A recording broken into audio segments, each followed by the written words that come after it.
giving me wind and rain. You're some kind of butterfly. Baby, you give me midnight. You whip up my appetite. Don't leave me here high and dry. Oh, well, I don't wanna jinx it, baby. And twist myself at the spine. Don't wanna overthink it, baby. It's just twist your body and mine. Baby, you give me ice and fire. You're giving me wind and rain. You're some kind of butterfly. Baby, you give me midnight. You whip up my appetite. Don't leave me here high and dry. Oh, but I don't wanna jinx it, baby. Let's not get ahead of my time. Oh, but I don't wanna miss you, baby. So I stand up and speak just my mind. Oh.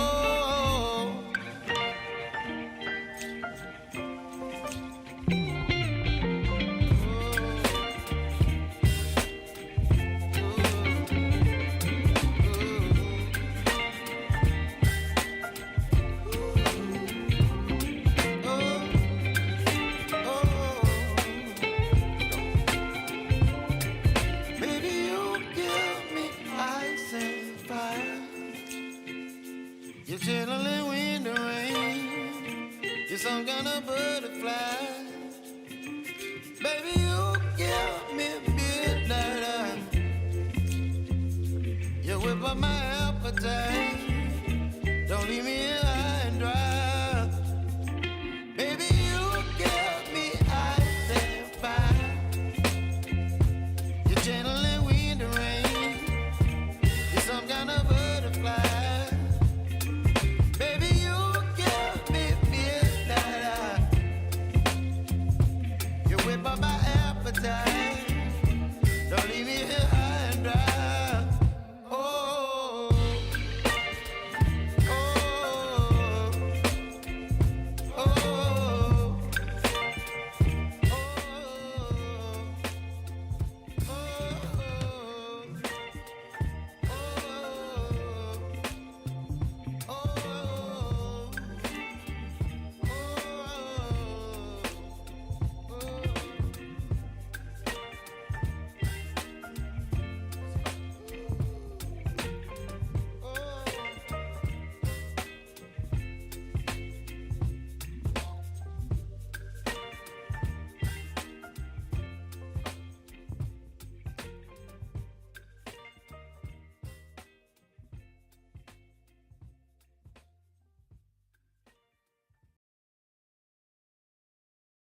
What's up, guys? Welcome back to another live stream. Hopefully you guys are doing well. Happy Saturday night. Keep breaking it, man.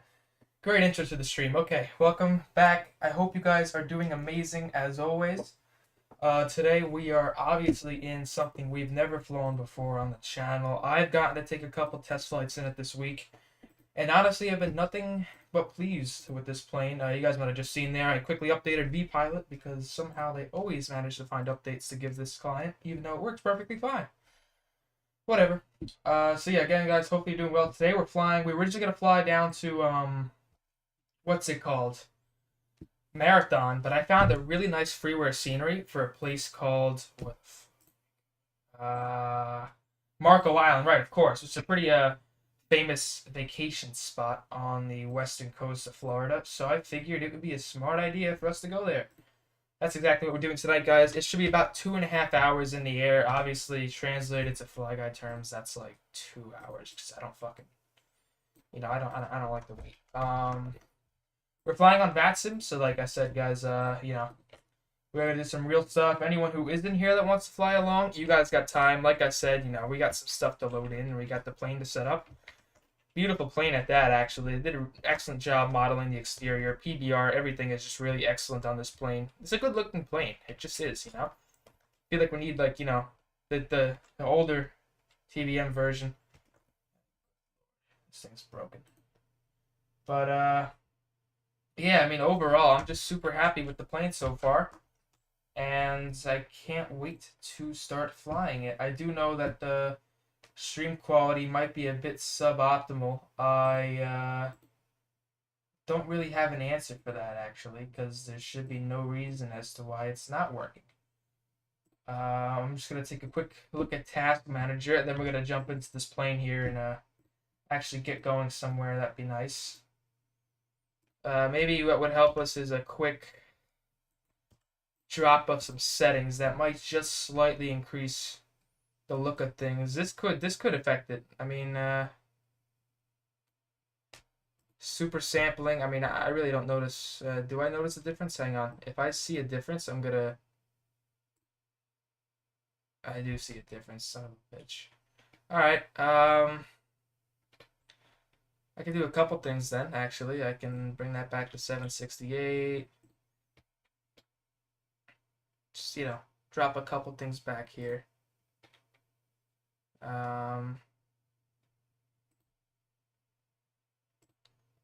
Terrain shadow should be at the lowest they can be.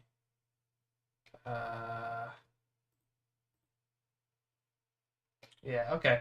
That should be okay. That should just, you know, I just need that little extra performance boost. Just to give us some slightly better quality. And as you can see, you could barely notice anything changed in the sim.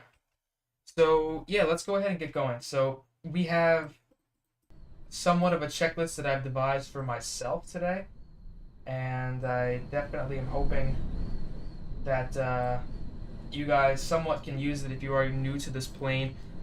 A couple quick things. We do have the doors and all that open. They, you know, Black Square took a more abstract approach to making stuff work with this plane, and by that I do mean that they, for example, stuff like the nose cowlings open with the rudder pedal adjustment levers right there. So I'm gonna pull on both of those, and you'll notice immediately that the cowlings close up, and then, you know, we close the ladder and then the door. And the door automatically locks. We're going to do it to the rear door as well. Thank you guys for 7 likes already starting off the stream. I definitely appreciate that. We're going to hit the close button on the door.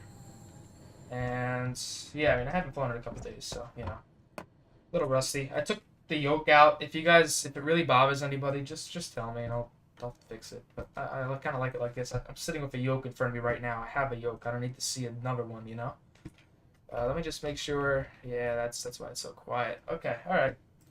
So let's start the plane here. So we're gonna go ahead and go up to the electric power panel, battery to main, generator to. Battery power to battery, generator to main. Ignition is gonna go to auto. We're gonna get the gyro, RMI, and the ADI and HSI on. We're also gonna get the nav lights and strobe lights on, because the strobe lights in this plane take place for the beacon. We're going to start the plane up right away so we get power to the battery. I'm just going to quickly give the plane sufficient fuel, which in this case today will be 1,500 pounds. And we are looking at some passenger weight set. I'll input here quickly. That would be 155, 120. And we have 120. 30, and we'll go with an additional 20, and why the hell not? Let's do 200. Alright, so now baggage wise, we're just gonna basically fill it up to max here, which clearly is not that, but I do want a little bit more, so maybe I could do 60 pounds. That put us over it? Yeah, it does. How about 55? That should put us exactly at MTO. Not 550. That would be bad. But how about 55? And that gets us right at maximum takeoff weight, which should allow us to depart from here. Alright, so let's go get some stuff turned on. We're going to get the inertial separator on, which is always recommended near the ground or flying into visible moisture, just so you don't get crap in the engine. And we're also going to go ahead now and start up the engine, which is kind of important for this flight. Engage the starter. You see the volts dramatically decrease because it's drawing power from the battery.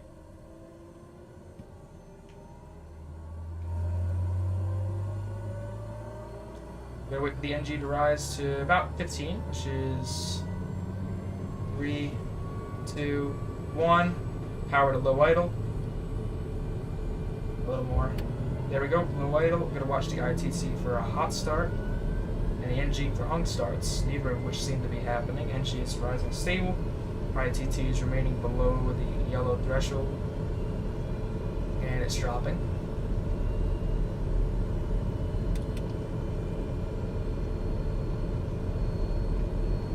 Now we'll go to high idle now.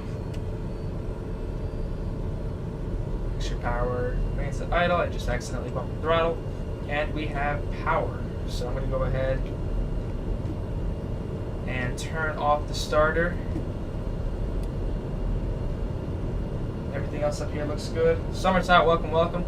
Alright, we're going to get AP Trims Master to AP off. It's going to do its whole testing shit. And we're going to go ahead and get these stall heaters, PITA heats. Windshield heat does not need to be on, I don't think. Let me know if it does, but I don't think it does. Let me know if anyone here knows. Radio master switch can now get switched on. And we're going to get the CRT screens on as well. So these are CRTs, so like if it's cold, they actually simulated them taking a long time to start up. We have number 850 Quebec Bravo. I'll let you guys figure out the meaning of that registration on your own. I'm sure a decent amount of you can already figure it out, but if you can't, I'll let you take care of that. ATC or no ATC? What are our bets tonight, folks?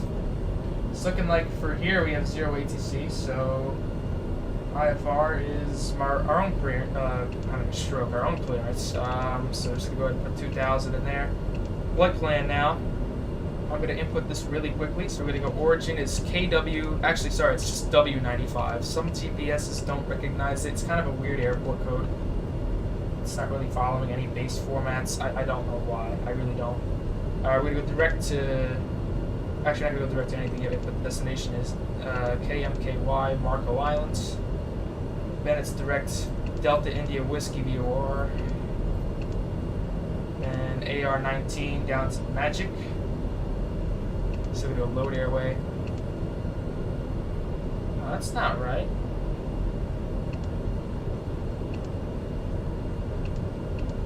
So that's annoying. So I'm gonna go ahead and see if I can find the waypoints manually, which I can. So it's gonna be CeeLo, then Jenks. It's kind of weird. I've flown over these waypoints before, like, you know, flying New York to Florida flights. Then Magic.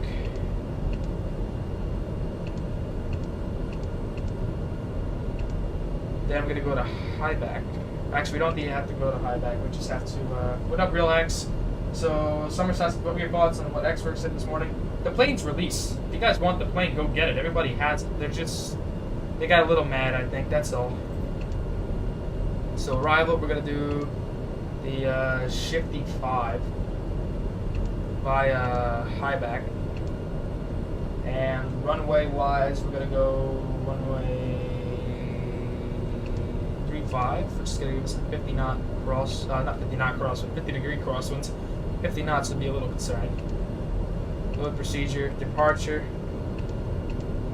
Okay, we don't even need to do that.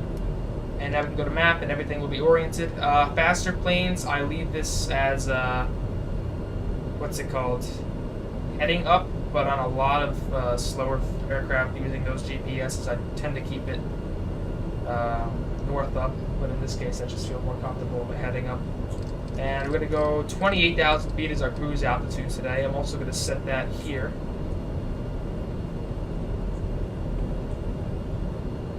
So pretty high up. It's going to give us 8,000 foot cabin altitude. Lead is going to go to auto. Air conditioning on. Fan flow auto. Cabin temperature is hot as balls. We'll let that take care of itself. I think we are good to go. So we're gonna go ahead and get the fuel pump. I forgot to turn the fuel pump on. It's the only thing I always forget to do. But it's okay. Flap's gonna go to the first setting, which is takeoff. Is up takeoff and landing.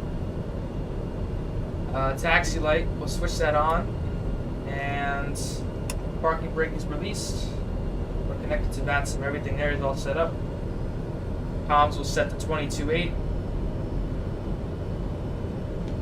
122.8 set. Let's get some power, and it takes always a little bit of power to get this thing kind of moving. We might damage this fuel stand, but that's honestly whoever parked us here's fault, because I didn't park here when I flew the inbounds. I know I didn't park here when I flew the inbounds. So let me know if anything is too loud or too quiet. I kind of like to keep it balanced. You guys know how I am about that. Let's get the yaw damper on.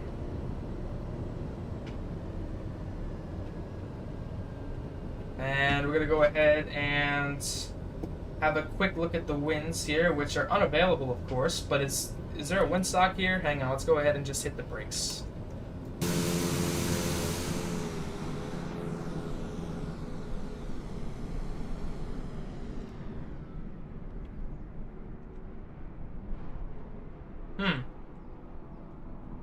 Alright.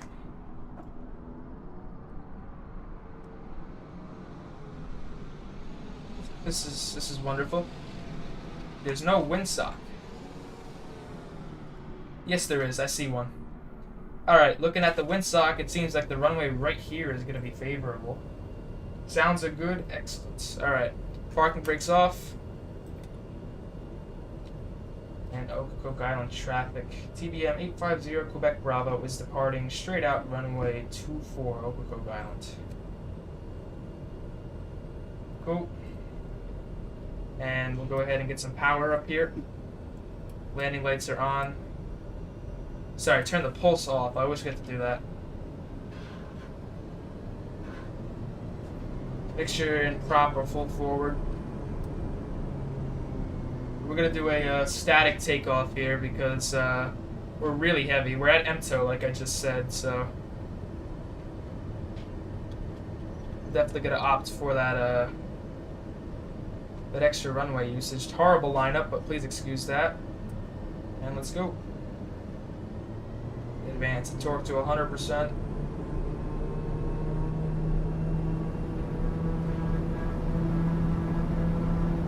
And brakes released.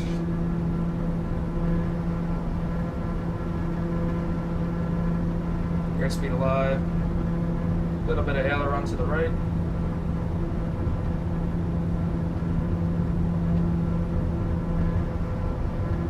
Unbelievable performance. We're at maximum takeoff weight. Remember that.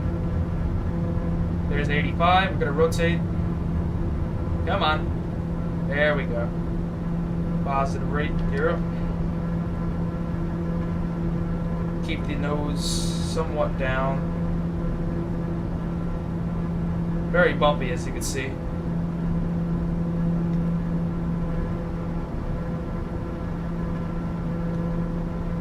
Flaps clean. We're going to pitch for 123 as we make the right turn. Should have waited until 400 feet, but that's okay. We're going to kind of get ourselves onto that track line.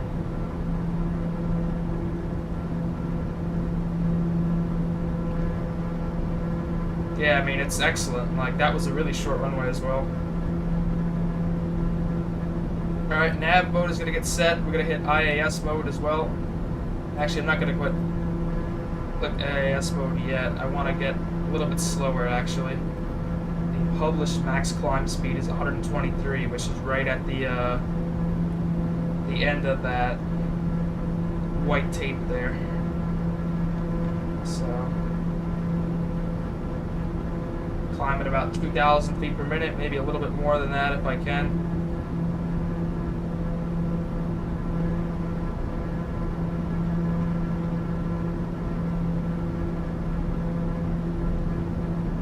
A little more. Come on. There we go. IAS mode. Autopilot. Autopilot Tunes Master on. Let me lower my volume. I'm kind of like killing my ears. There we go. And there we have it. So we're climbing past 3,000 feet. Performance superb. I mean, that's a hell of a climb out. And that's, you know, climbing past VY. We kind of accelerated a little bit more than I'd like to. So very happy with that. We're going 109 knots in the climb with 28 knot headwind, which is only going to get worse as we climb higher. So yeah, that's why this flight is almost 3 hours, even though we're only going about, what, like, I don't know how long, maybe, yeah, like 630 miles, but it's going to take us a really long time.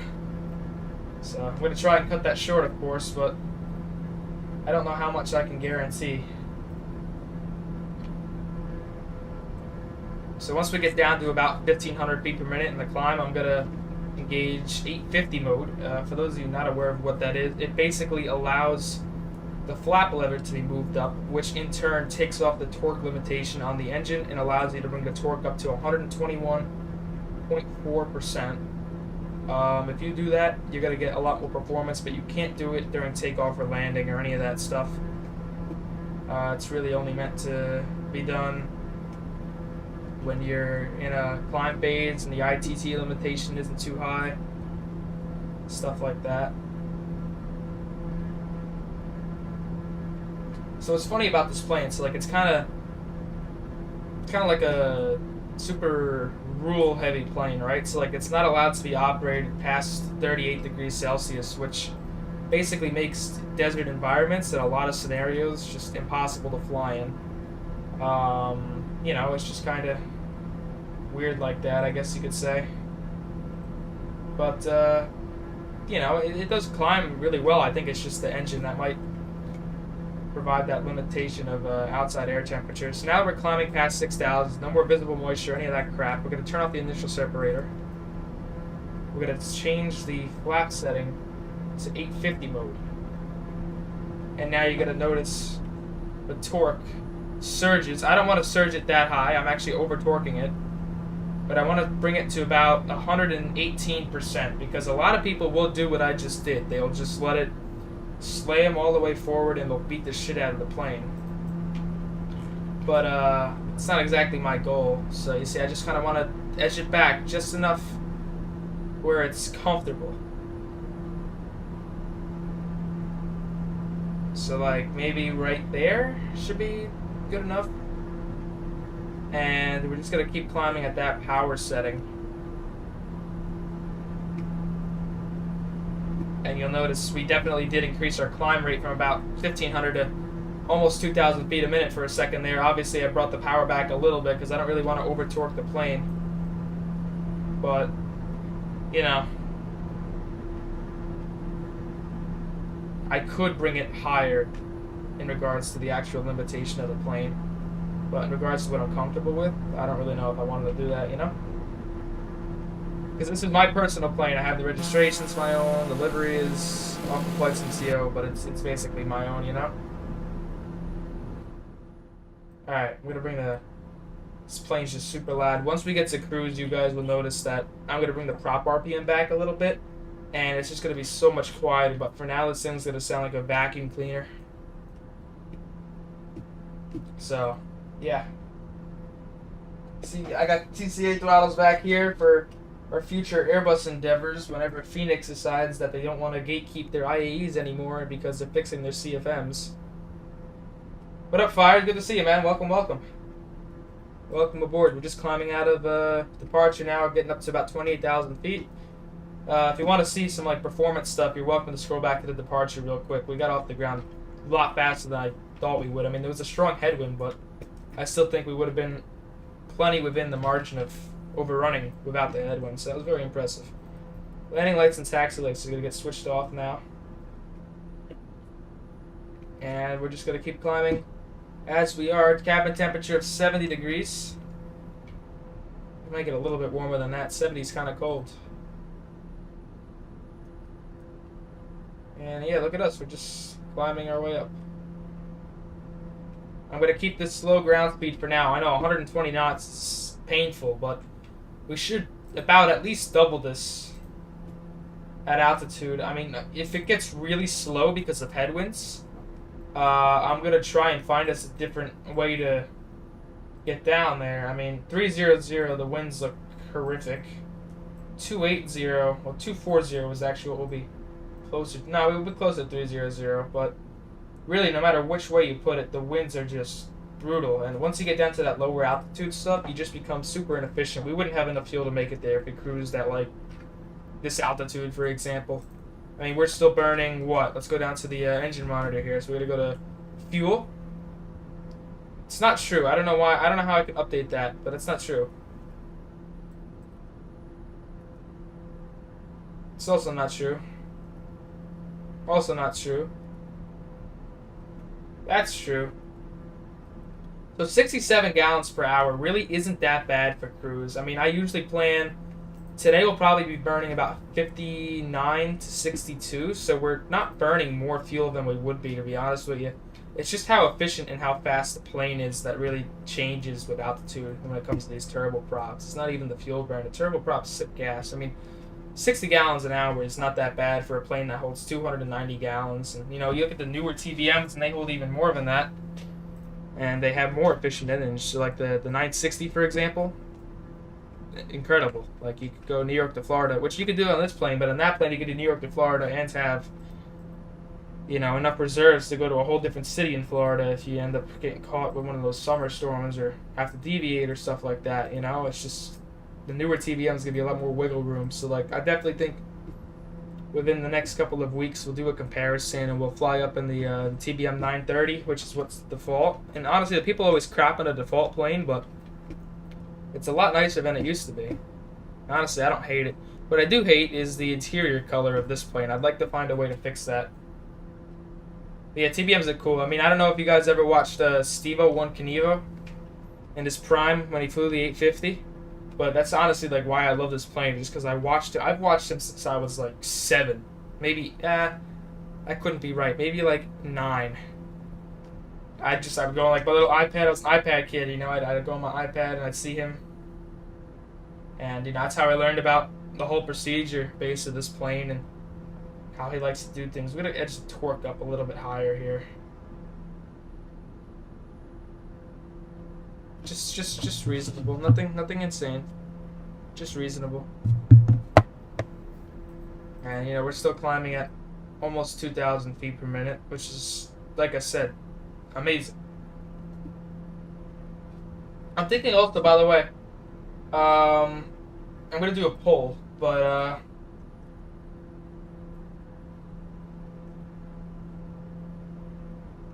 going to do this. So, giveaway next stream could be either an X-Plane gift card or Sim Market.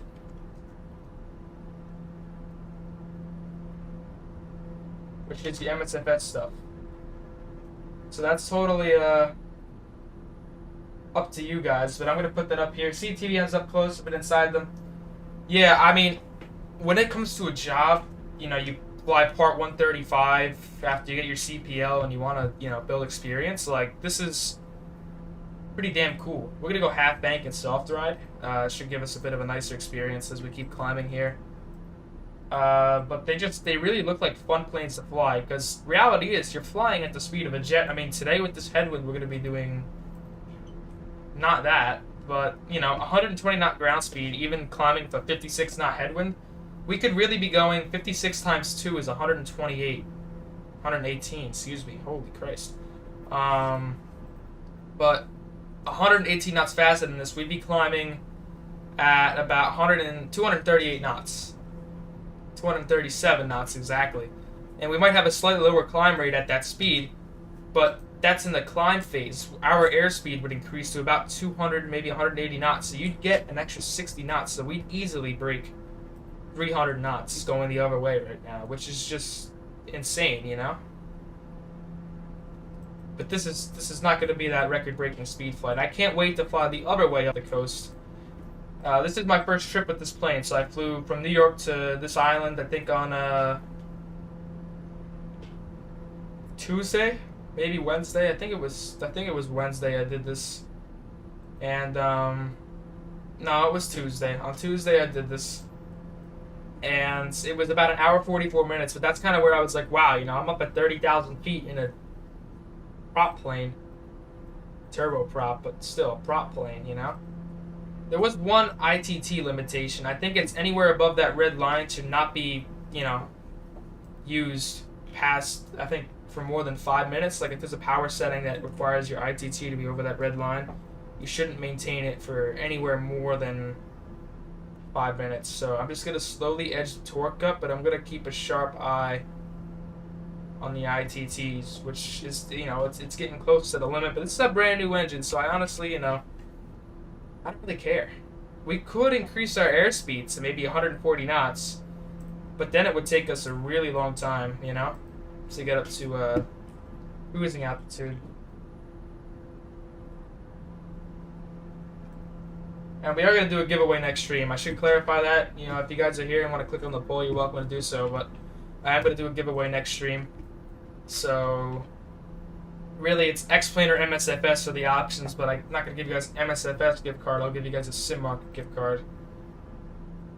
We are going to start flying X-Plane. I think next stream, I just need to get ortho set up. If anyone in here is willing to go on a Discord call with me or something like that and help me put ortho together, I would happily accept your generosity, because I need some help, man. I need to get that thing set up because, we got the A340 that came out, the A340 that came out today, and I'd really like to fly it, but I'm not going to dare fly without satellite imagery.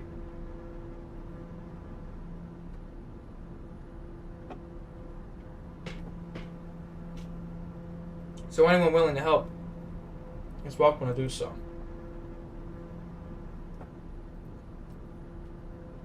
To be honest, we have been able to climb at a really consistent rate throughout this entire process. Especially at this lower airspeed. This is a VY speed. If I'm not pressed and I don't want to get up, I'm taking my time, I'll climb at 140, 150. But since we were at MTO, auto ortho, yeah, so I tried that, dude, and it just doesn't work. It thinks that it can put the ortho on my C drive. X-Plane is on my Z drive, which is the third drive I have. So I just don't really understand why it was doing that, but I just got really pissed off. And I was like, yeah, you know what, screw this shit. And I just didn't bother with it. There's the global ortho that I know does work. It's on X-Plane. It's global IFR zoom level 14 ortho, which is all I need. I'm not going to fly GA in that sim. There's no point. But the file is so big that my internet craps out overnight. It's I'll leave it downloading overnight. I've tried 3 times now, and I'll come back in the morning and be like, internet connection failure. I'm like, holy Christ. So, yeah, I don't know. Alright, I think we've pretty much reached the end of the road with our ITT here. I can't really bring the torque up much more. But it's I hacked. It's a 300 and something gigabyte file, almost 400 gigabytes of ortho downloaded through Google Chrome. I've tried Edge and Google Chrome, and neither of them like to download it. So I might just see if I can find a way to download it in 2 parts, maybe 3 parts. I just, I don't have time because, reality is it also slows the crap out of my computer. My computer has a stroke. You can't do anything on it while it's installing.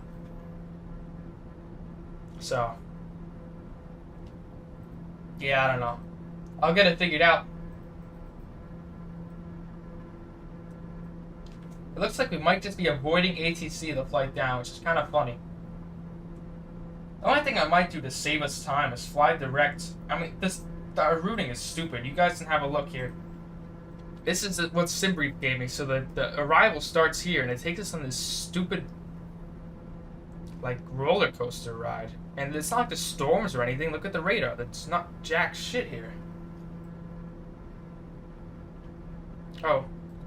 But yeah, why can't I just fly straight? When you look at it, though, I guess it would only save us 20 minutes, because I think this is trying to get us out of directly flying into the wind, which, the more westerly our route is, the more directly into the winds we'd be, and that's ass. Alright, 1,000 feet to go. I did set that, right? Yeah, I did.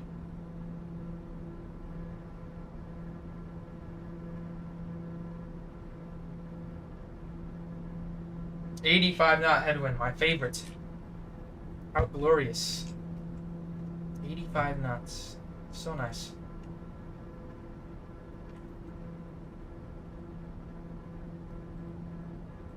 But we're leveling off now.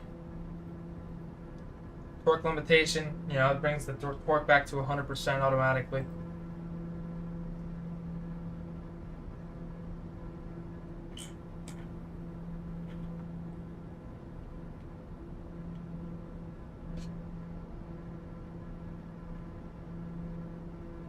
So, there we are.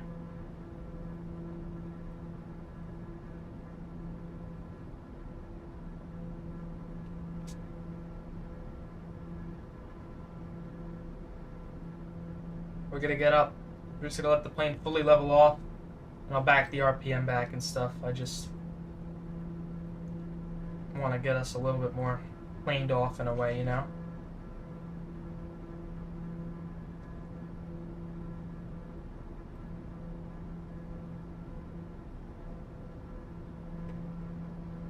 Trying to let us accelerate first.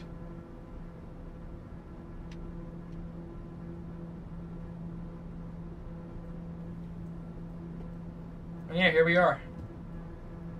Leveled off. This is pretty much the next, hopefully not 3 hours and 21 minutes, but maybe at least 2 hours. Once we make that left turn, I think things will look a little bit nicer for us. We just need to get there, and right now it's saying we have about 10 minutes.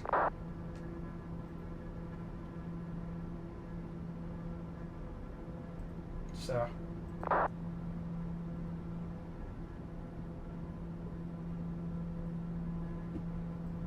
we'll wait till the airspeed gets to 180. It might not. Yeah, it will. And then we'll back the power out. So a little more. That's about 180. So I'm gonna take the prop lever on my quadrant here, and I'm just gonna take it and pull it back.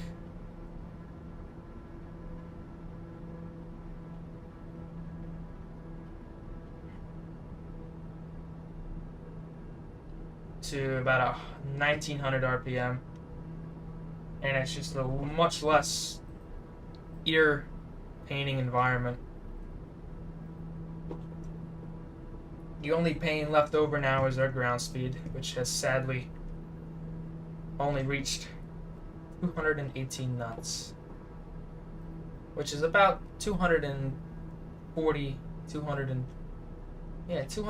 miles an hour for the lovely, maybe 250 miles an hour for the not equated people. We're actually going to bring the prop RPM back a little bit more.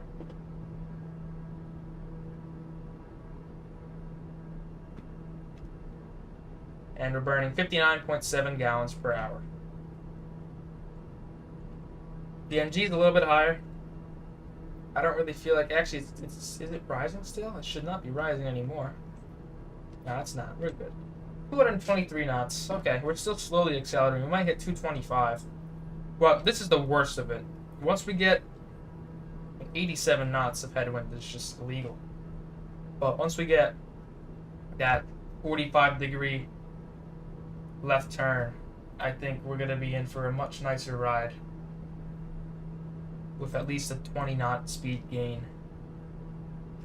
Right now we're showing an ETA of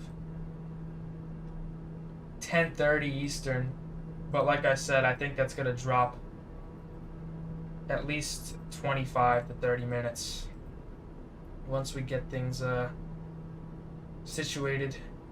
I just would really like to get out of this stupid headwinds. And once we make the turn back to the west again over Florida, the headwind will not be an issue at all.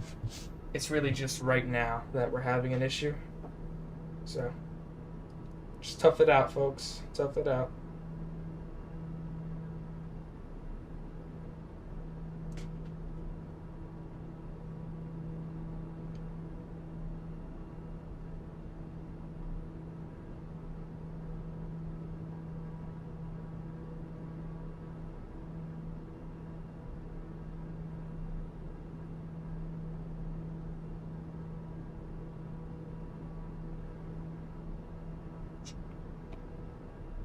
.227. So we're actually, I mean, honestly, that's not bad for a 86 knot headwind. 227 knots should say a lot about this plane.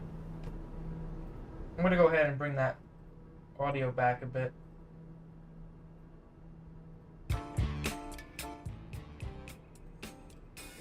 Just vibing. So I guess we'll go into like some features now of the plane.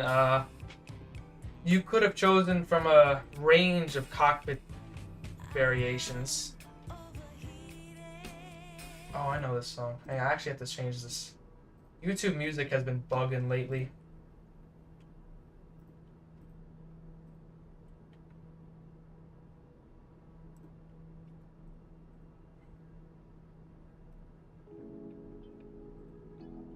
There we go. So you could choose between the antiquated radio unit. All right, let's have a bet. Who thinks I'll screw up everything if I switch it to? I don't think I will. I mean, if I just switch it like that, yeah, nothing happened. So this could be your secondary. You have the Bendix King nav system, and you could do that as well for the main panel. But I kind of like the 530 just because, you know, and it's really cool because it actually syncs up your routing as you enter it on the GTN 750, which a lot of add-ons kind of just haven't seen that before with this. That's pretty cool. You see like all the scratch marks and shit on the instruments. That's a cool view. Kind of wild. We're at 28,000 feet in a 6-seater plane. The plane is so expensive, dude. Like even like a 20-year-old TBM 850 is upwards of 1.5 to $2 million. Like at that point, buy yourself a turbo Bonanza. And if you don't know what that is, I talked about it on the last stream. Google it. They are for sale and available. It's a Beechcraft Bonanza A or G36 with a turboprop, a Rolls-Royce turboprop engine in the nose cowling, and they average sell at the same price of a regular Bonanza, about $400,000 to $500,000. You just have to look out for that engine remake hour mark, which I think is 3,500 hours. Is that will cost you 50, 60, 70 grand, which nobody wants to pay. So, you know, that might be why some of them are selling cheaper than others, but I'm sure you can find some with reasonable engine hours. You know, even 1,000 hours before the rebuild is required. And honestly, a lot of people just don't do the rebuild. Like, I wouldn't do the rebuild. Like, safety third, you know? But the FAA says you do, which is boring.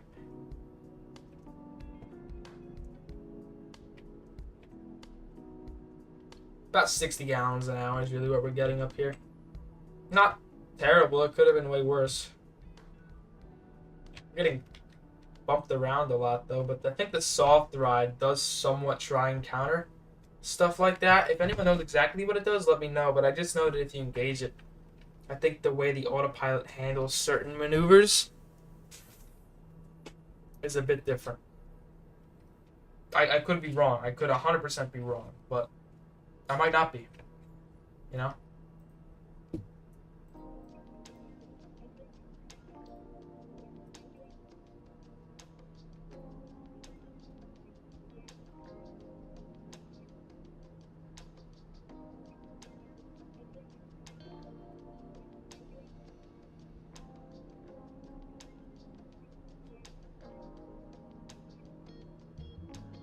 Got Wilmington just up off the nose here, under the clouds. Bald's Head Island, which is a popular vacation spot that it's cool to say, I guess I've been to, is just right around there. So it's kind of like, you know, North Carolina has those like sandspit type of islands, which I'll show you guys here. See, like it's like a sandspit, and they all look almost the same. You see that? It's like, you know, like the river with the thing sticking out, river with the thing sticking out, thing sticking out. Like it's all the same shape. It's something funny I've always noticed. There's like 4 or 5 of them. There's 1, 2. There's 3 big ones, and then there's, you know,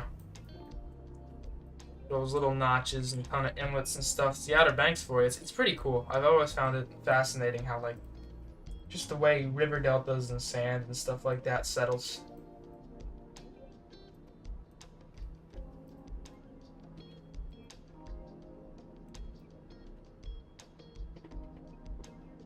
Alright, we got about 9 miles left of this torture.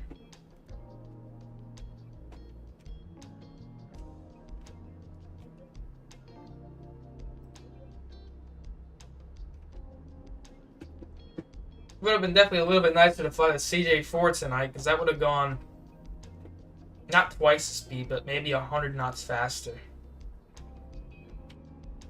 At Mach point 77. I mean, I'm sure it could have squeezed into that airport. I just wanted to try the TBM, of course, but flights like this, I tend to prefer the CJ4.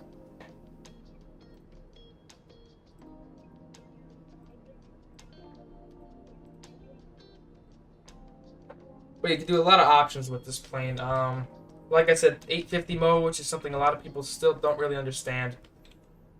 You can't just, the only thing, you can't just like go floor it once you enter 850 mode. You're gonna fucking destroy the plane. You need to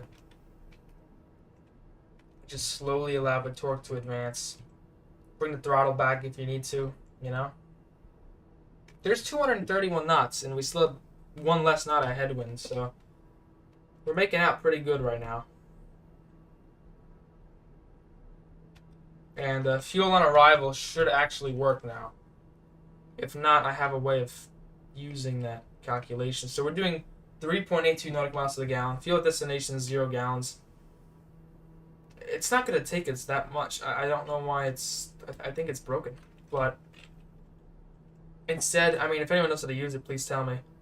There's our left turn. 3, 2. It's going to actually turn us late because it wants us to... It doesn't want the wind to blow us because the wind's coming from that way, so it doesn't want the wind to blow us off to the left of track. So now it's going to slowly start turning the plane. I do have half bank selected. So what we'll do is we'll go to... I have the premium PMS GTN 750. I almost showed the key for this actually last stream. I didn't, but I almost did. So 65 gallons an hour is not quite accurate, right? I mean, neither is this thing, so...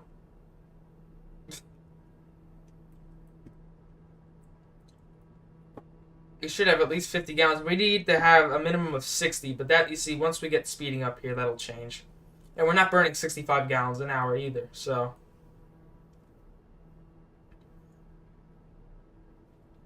We should have at least 60 by that logic. And we're estimating... 282 knots now. That's, like I said, that's actually a 50 knot speed gain. We're gonna slowly kind of bank back and forth left to right because the wind's gonna try and push us all around. So this plane's gonna try and just use its knowledge to orient us on track. I just, you know, autopilot's smart, but it's not that smart. So now we're looking at 1 hour 59 minutes, which is a much nicer time. And that should actually only go down as the wind decreases, which is what it should be doing as we go farther south. It's like we have about 100 miles an hour of winds, and that'll soon be about 75 miles an hour of wind once we get down to Florida. And then once we come into Marco Island should be only about 30 to 40 miles an hour of headwinds at this altitude. If we descend, it'll be way less. Then as soon as you get south of Florida, 5 knots of winds, you know. The winds lately have just been kind of rough, which is how it should have been during the winter last winter, but really the oceanic winds and stuff have not been super amazing. I mean, I know that we're definitely, like, next week I see they're looking at some heavier oceanic winds, so those flights back from London will start taking 8+ hours again, you know.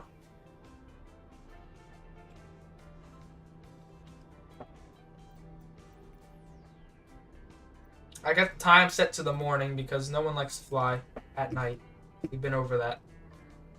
Flying at night is very boring. It's beautiful though.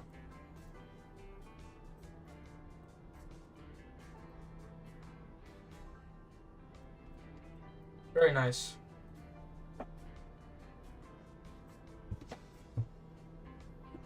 Excuse me for just a second, guys. Sorry.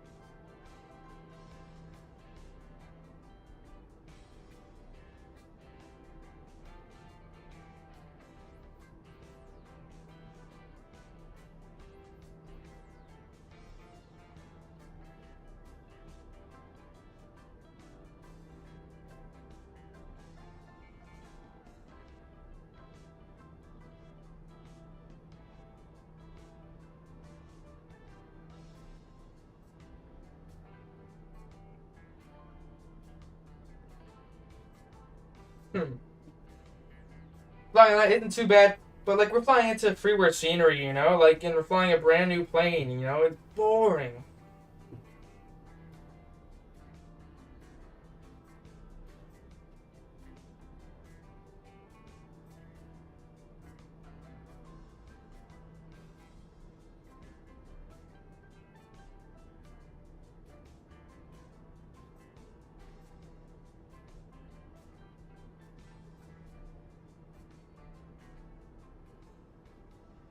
But yeah, I mean, you know, if we're flying like an airliner, who cares? But this is cool. Like, you know, flying during the day, we get to fly. Whoa, what?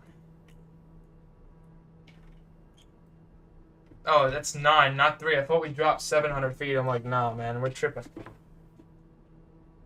Oh, it's like they get comfortable in the seat. So your headwind is slowly decreasing now. It's also less of a headwind. It's more of a quartering crosswind. I'll take 280 knots every day. I'd like to be over 300, and I'm sure we would be had this wind not existed. You're hauling ass, though. Now, I'm curious to see. We could actually even further reduce cabin noise if we bring the RPM back. I just don't know if it's actually... It's like if I bring it back to 1750.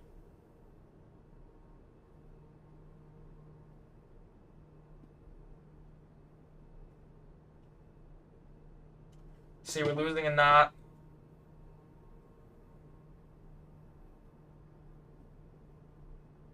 That's all I'm going to bring it back, I think.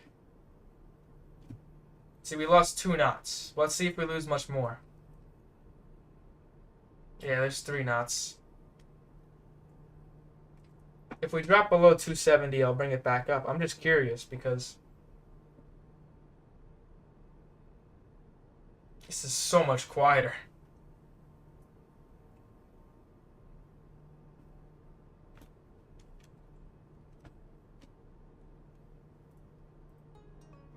I might be able to actually increase the sim volume. We lost 5 knots. Yeah, I'll just bring it back up to 19. Bring back the ear torture. Some people do cruise at 2,000 RPM. Like, we could do that. It's just so loud. Like, let's say I cruised right before 2,000.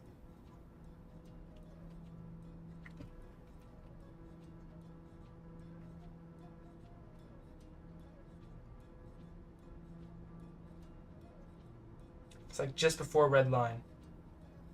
It's like right there. See, we're still burning 60.4, so like maybe a half gallon more.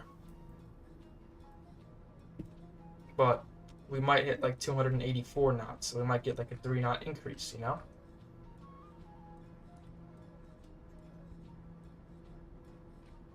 Got the coast of the Carolinas down there. Should be passing Myrtle Beach. We might not see Myrtle Beach, though. I think there's a chance it might be just out of the way, but it should be. It's got to do like that little sand spit thing right there. You can see the point, and then it curves back. That's Baltic Island, by the way. But then it'll curve back, and then Wilmington. It's not Wilmington, sorry. Wilmington's there. Myrtle Beach is like right there. About. That's not exact. Yeah, it's 285 knots, so we have to gain some speed.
Yeah, I got 289, almost 290 knots now, so speed's back on the uptick, which is nice. We should pass 300 knots once we get down into the Floridian coastal area. I'm shooting for almost an hour already, which doesn't really feel like that, but I guess we have. I don't know. Let's see what it looks like. Oh, that's double audio. Oopsie.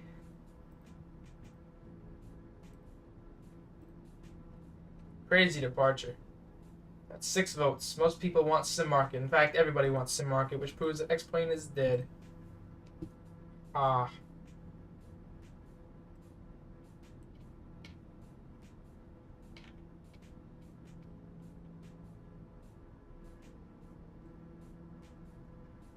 Yeah. So I think next week we'll get back into airliner stuff. I know it's been a long time since we did airliner stuff. So I think people would enjoy that. Across the pond right now is a huge 50-50. I don't really see myself flying it at the moment, just with the schedule I currently have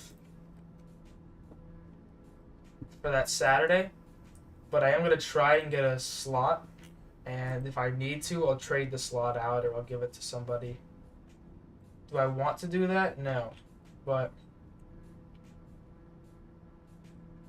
at least it's eastbound. That westbound one just sucks. It's longer. There's usually more people, I think. I could be wrong, but I tried doing the westbound one in April, and they just wouldn't let me get off the ground, and they kept screwing up everything. So I'm like, yeah, you know what? This is useless. And after all, like 2 hours sitting in Dublin Airport with preparation, doing all this paperwork and crap. Oh, I hit my rudder by accident. I was like, yeah, this is bullshit. What up, SD? Good to see you, man. Hopefully you're doing well. Welcome, welcome. Yeah, there's nothing happening for a Saturday night. There's like, actually the Northeast is busting, but and so is the West Coast is actually wild right now. Also, not wild, but there's a lot of people. I guess it's just traffic really in the corners of the United States, but not here. I mean, Houston, it's got center and control. Yeah, everyone's dead tonight. I mean, it's been a long week, especially for me. You know, if everyone's had as long as a week as I've had, even though it's a 4-day week, man, I was killed after this week. But you know, we got back from Monday from Maine. You know, went up to Boston. I'm going to upload the E175 portion of that trip tomorrow, which should be pretty enjoyable for everybody. It was a night flight, but there was some sunset on departure still left over. So the departure should have been nice. I had a horrible window alignment, and I'm going to keep seat 14D in mind because, to put it simply, it sucked. I mean, the window could not have been worsely aligned than it was. It was just the worst possible window alignment. I felt so bad. But it was next to the flight attendants never came down. It's like I just leave my seat reclined until they actually tell me not to. And 99% of the time, nobody ever cares. So I got away with having my seat reclined for the entire flight. So I got to kind of get some alignment with the window behind me. It's not like I really cared about the person behind me either because, like, you know, it was a 52-minute flight. So, you know, if you're complaining, just wait a little longer. But the A220 I got to fly on the way there was a gift. It was super nice. I'm so out of it right now. Yeah, I'm tired, man. I mean, I don't know what level of out of it you are, but I'm tired. That's the only out of it I'm up to right now.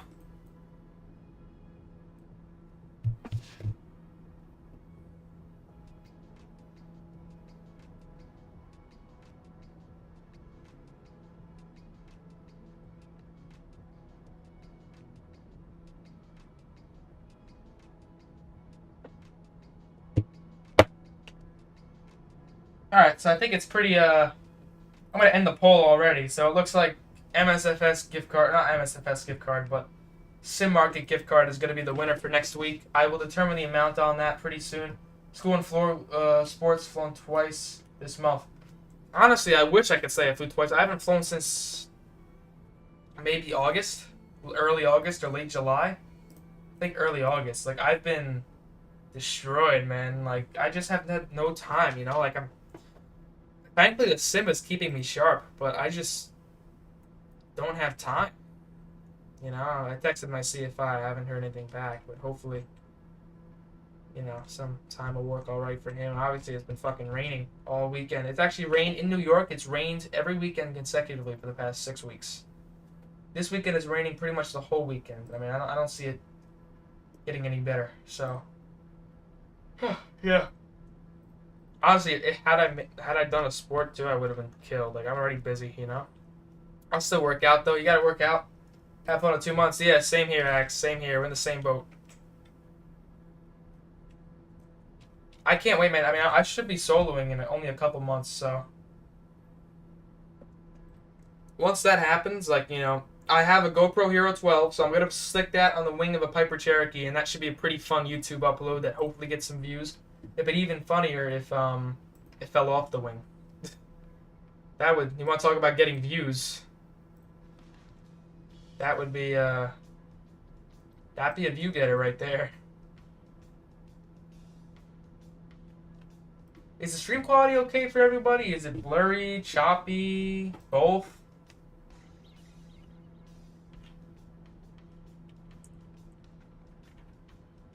Yeah, I'm gonna upload it on my computer. It looks okay.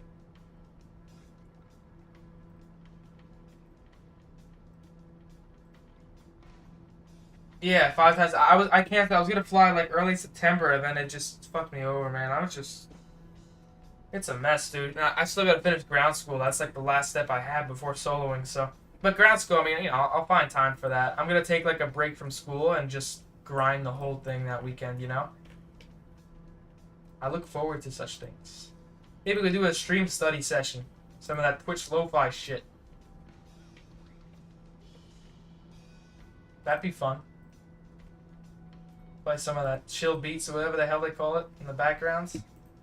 That'd be fun. Yeah, Florida, man. Yeah, ground ain't too bad. Ground ain't too bad. I'm just gonna do yeah, study stream would go hard. I mean, I just don't get it. Like, people on Twitch, they have like study streams, and it's just the most boring shit I've ever watched. Like, of course, grind. It's great, man. Like, study. Cool. But who, like, woohoo, I can't wait to finish my long day of studying and work and sit in my bed and watch somebody study. Haha, amazing. Like, I just, it doesn't add up to me at all, you know? I mean, I'd love to hear the opinion of the viewers that enjoy these streams because they're popular as hell, you know? You can't say they're not popular. Everyone loves them. I just don't. Why? It just doesn't click for me.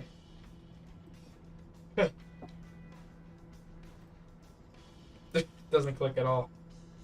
Whatever. Has anyone on stream flown to 850? The black. Yeah, I keep wanting to say hot start, but it's not hot start. It's black square. Where the hell is the plane? Oh, there it is. Hello.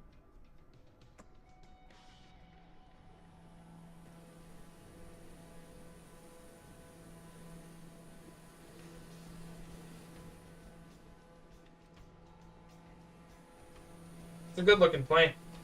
Is that like the pita tubes and shit on that side, or is that like a fuel tank? It looks kind of goopy. It's got to be pita related for wind measurements and stuff. I don't know. Does a 940 have it? TBM. How about the TBM 960? I can't show a picture of it. It's probably copyrighted. Yeah, the 960 has it also. I don't know. Here, it depends.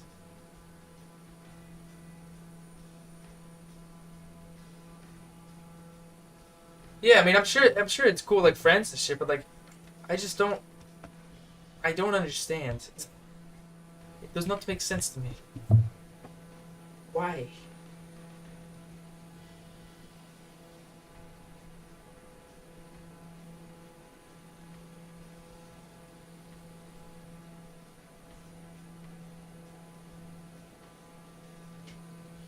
If anyone wants the channel Instagram, which does in fact exist, it's I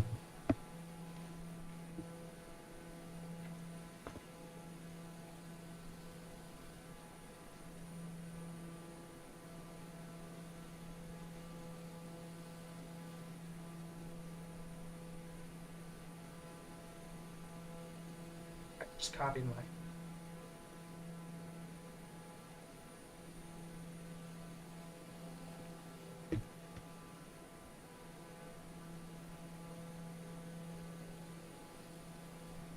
There you go. If you want all this shit. This live reaction bar is a pain in my ass. Why can't I just want to pin the message. Can someone type a message? So that I can get this. I just need you to have to type a message. I'll explain later. Here, you see this shit? Yeah, look. So you see that, right? So like I can't click on the pin message. A message, there we go. Gracias. So now your message has bumped up my message. Or broke my chat in total. That could also.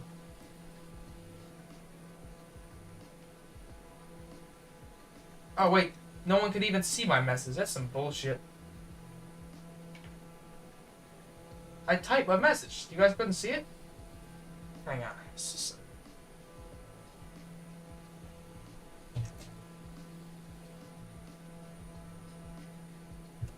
that work?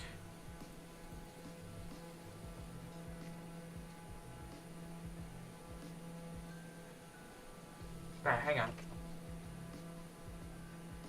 No, I don't want that. Hang on. Type another E. Yeah, nothing. It doesn't actually send. That's hilarious. Alright. No, I don't want. No. What idiot invented this?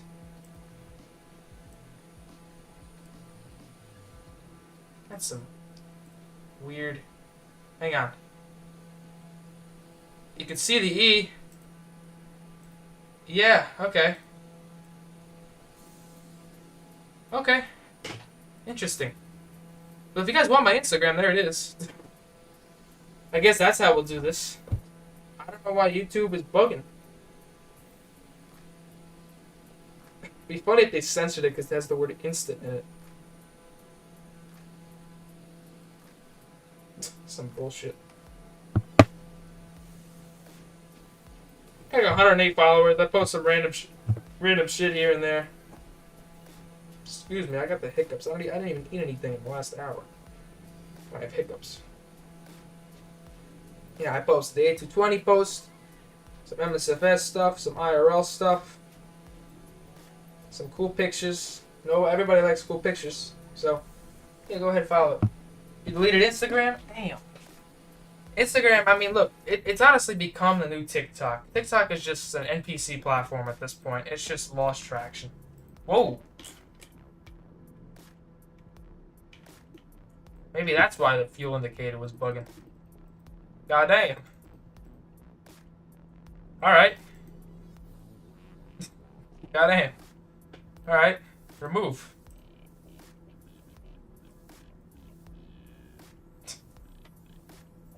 You followed it? Thanks, man. Alright, glad I caught that. What the hell? Let's see what that looked like. There we go. Yay, works. This is fuel to destination. That's also probably correct. I don't know why it says that, though. That's not the amount of fuel we have in the fucking plane. Fuel used, 21.3 gallons. We have not used that. It's way over its prime. Yeah, I mean, it's just, once all the... I mean, I'll say it again. Once all the NPCs found it. Same with TikTok. TikTok, you know, NPCs overruled it. Done. You know, Instagram, same kind of things happening very quickly. Honestly, I don't know. I feel like Facebook isn't even looking too bad right now. Even Facebook isn't looking that bad, man, because everyone hated Facebook and just left it in the dust, and now it's just chilling. I feel like Facebook is the next big platform. And, like, I feel bad for any entrepreneur that's high enough to think that they can make another platform, and it's just not gonna happen. It's just overall social media is just becoming useless. Yeah, I don't know.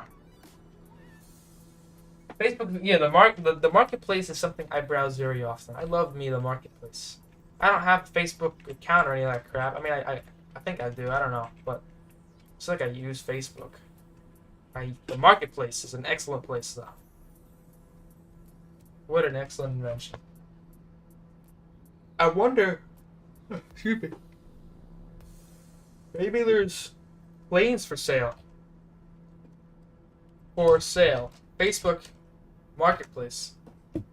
Aircraft Marketplace. Oh, Christ.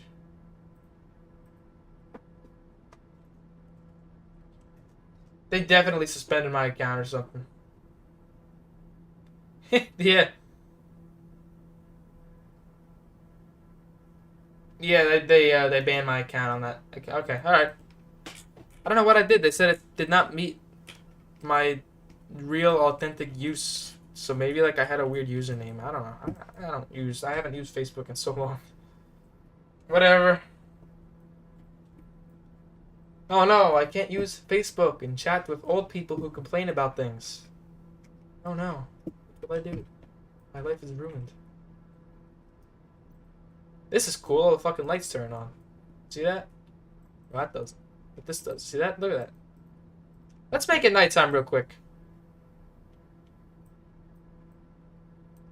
Oh, that got a little dark. Hang on. Look at that. You turn on all the lights. Oh no, no more Facebook. What did I do? And we turn on the...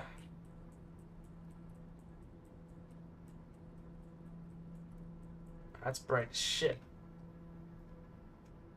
Turn off the flashlight. Goddamn. Some good lighting in here. I did one night flight in this plane. It was like a 5-minute flight. I flew back and forth between 2 local airports near me.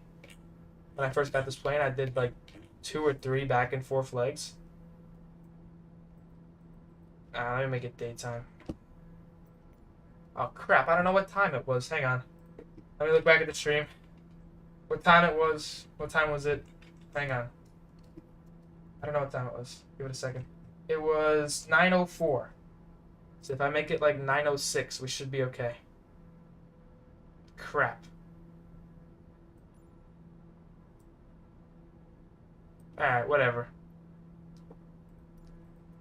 Did I leave some lights? I left like 1 or 2 lights on. I can still tell. Yeah, they're all on actually.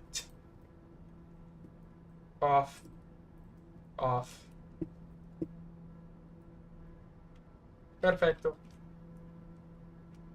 Yeah, it was the vibe. No, we'll have to do a night flight in this plane. I mean, like I said, so like I have 3 personal planes that I have like, you know, custom registration for. I've flown myself. It's this TBM, the Citation CJ4, and the Comanche, right? We've flown the Comanche before, and we're flying this plane. We haven't flown the CJ4. I've flown the CJ4 in the sim around the world. Actually, let me show you guys. So the registration is November 4424 X-ray, right? It's my second most or maybe most flown plane in the sim. Beside the ACJ, which I no longer use because I kind of stopped flying P3D. Come on, really? Yeah, these are almost tied for flight hours, but I've done 41 flights in this plane. Really? What a piece of crap. Come on, load. I love Volanta. It's just slow as hell sometimes. And to be fair, my computer GPU is at like 98% right now, so you do the math. Oh my god, that's a lot of planes. I think I've left enough planes at that airport. How about Boston? Not that bad. Yeah, it's not. It's tripping balls. What the hell happened? Alright. I've done a bunch of flights around the U.S. I flew from the U.S. to the Azores, to Gibraltar, to Israel, to Bhutan, Paro more specifically, to the Philippines. Did a couple flights to the Philippines, to the Marshall Islands, to some other random place, to the Hawaiian Islands, to the West Coast, to New York. I did that in about 2 months' time. Because it's not like I wasted my whole summer. So I spread it out. And I did I've done transcon flights, Florida flights. I've been all over the place with that plane. I've been to St. Martin like 3 times. You know? And I added an option where like it has an extra external fuel tank, so that gives me an extra, it's not much actually. I think it's like maybe extra 800 pounds of fuel, which it's not bad. Just, you can't carry that much fuel unless you only have like 2 or 3 people in the plane. If you get any more than that, you got problems. But it gave me like 6 hours of range. I think I did almost 7 hours, but I landed with a very unadvisable level of fuel. I landed with like 300 pounds left in the plane. It's actually kind of hilarious. I needed a stronger tailwind. But I just wasn't going to wait another week or something like that, so I went for it. See, we'll fly that. Maybe we'll fly that next. Presuming the Phoenix doesn't come out. The Phoenix comes out, I think we know exactly what I'll be doing, but Phoenix doesn't come out, which at the moment I don't see it coming out till Thanksgiving.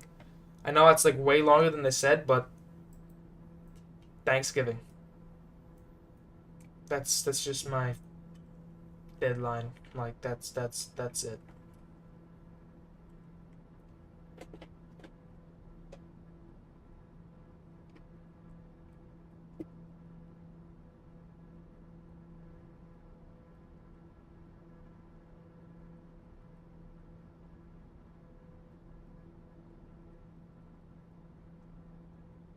We're not really at 20. There we go. That's 28,000. See our cabin altitude right now. 8,000 feet.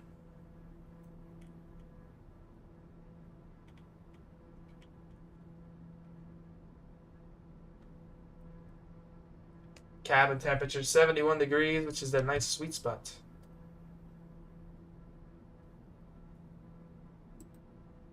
So, it's nice. Yeah, sure. That's the yoke back end. If anyone wants to see the yoke modeling, there it is. It honestly does look really nice. I just don't need it. I have a yoke in front of me. But if I had the view set up where it was like that, that would be more realistic. It's just annoying.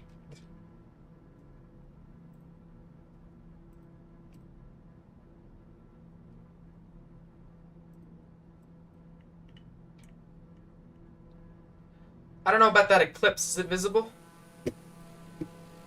It's a total eclipse of the heart.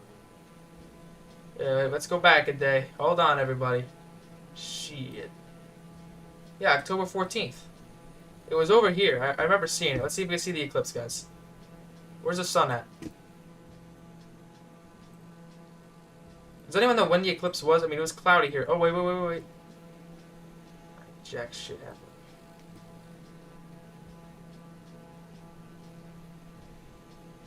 Does anyone see it? I don't see it. I think it's a hoax. Anyone see the eclipse?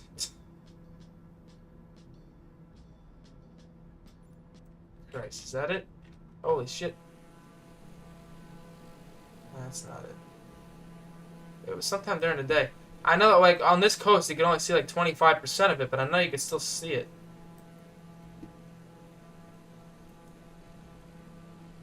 Yeah, let's Google it. Let's do some Google stuff.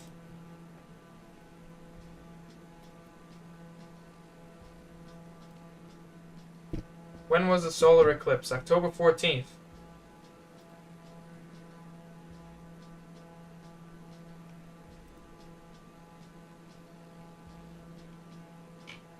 I just don't get it. Where and when? 10:06 PST, which is like an hour before this. Oh, wait. I think I saw something.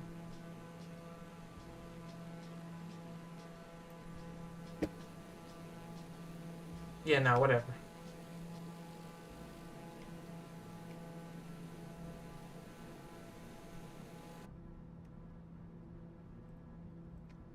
We're hauling ass right now, though. 291.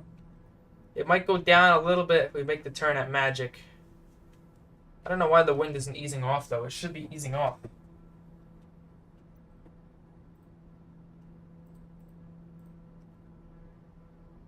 We're making up time pretty fast, though. I might just... I mean, there's nobody online. Like, if I take a direct to... Like, if I take a reroute... And I go from, like... Hiv... Or I go from Highback... I'm gonna reroute myself, and I'm gonna... It's itchy, man. I'm gonna reroute myself right now. Remove arrival. Get out of here. We're gonna add Highback.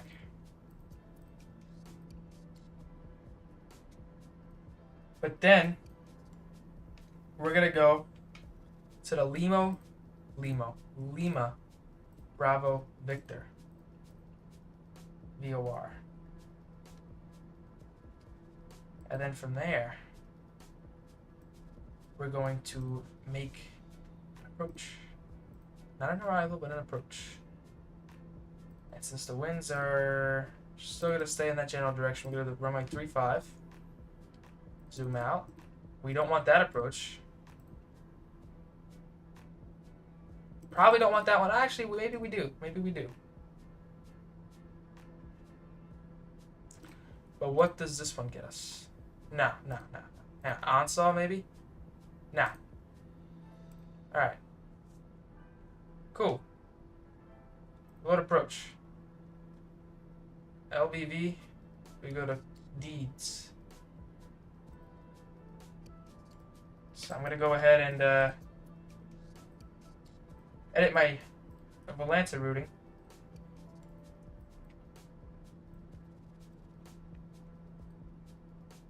So that it's DIW, direct CeeLo, direct Magic, direct Highback, direct LBV, direct, because we're not going to include the approach in our flight plan.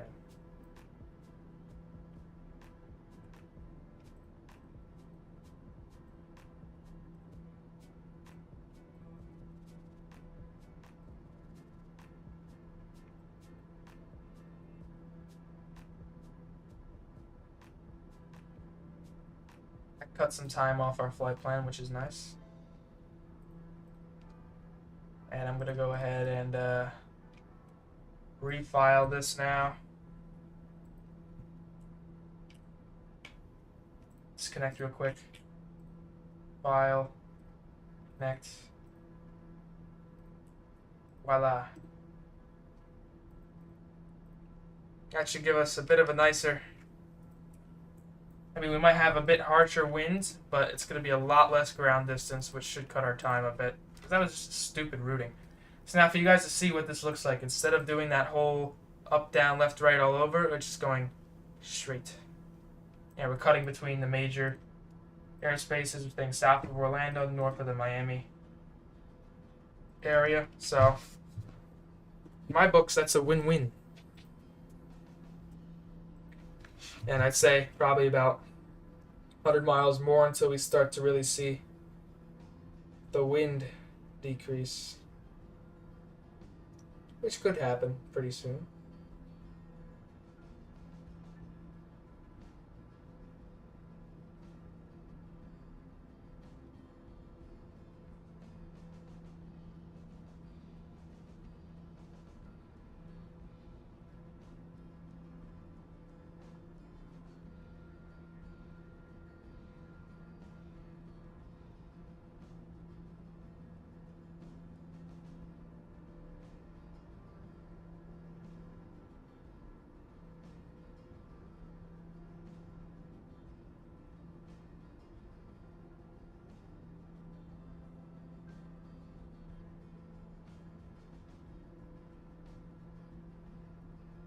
Cool.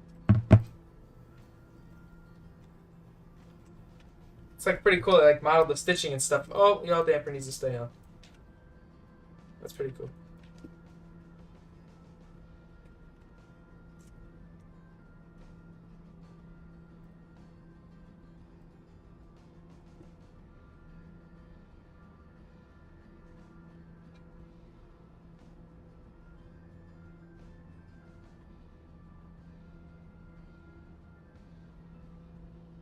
Maybe only a couple miles away from hitting 300 knots. That's pretty cool.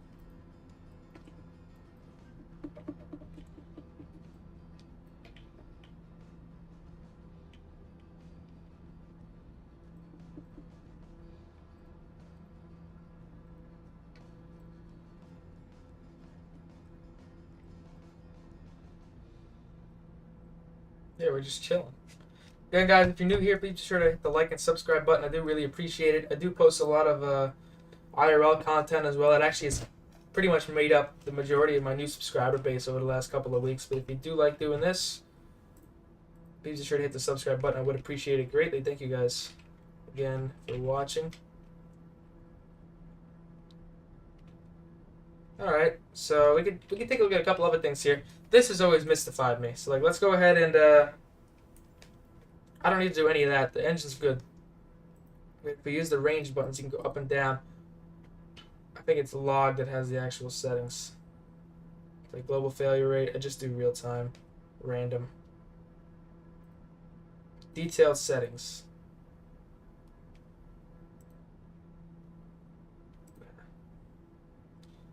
Can I go down or up? No? Okay. Oh, no, no, no, no, no. No, no, no, no, no. No, no, no. I would not like failures, please. This is actual radar stuff. Okay.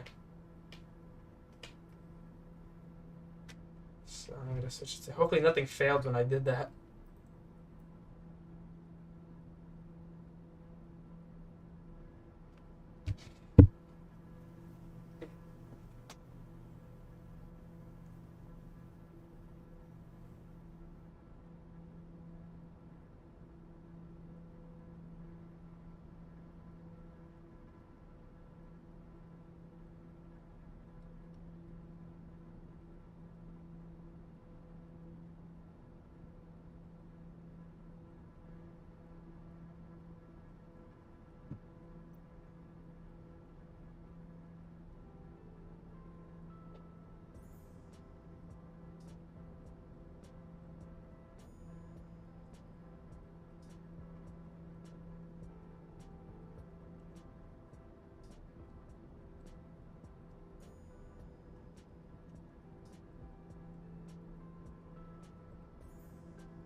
What does the audio panel have for us? Alright. How about intercom? So I guess IRL, you can click on intercom and you can speak, you know, within the cabin, which I'm sure like that's probably a speaker, and I don't know, are there like headphone jacks and stuff back here, or doesn't look like it, but I'm sure there's some way for audio to move about. However that may be, I don't know. Yeah, okay. So like I said, we did do that huge root cut earlier, so we have a little less time in the air. Right now it's saying an hour, 12 minutes. I don't think that's correct. I don't know what this is looking at, but yeah, actually it is correct. An hour, 12 minutes is correct. So that's all we have left. Significantly reduced flight time. And that should save us some fuel on arrival. We can test that right now. 64.8 gallons an hour is not correct.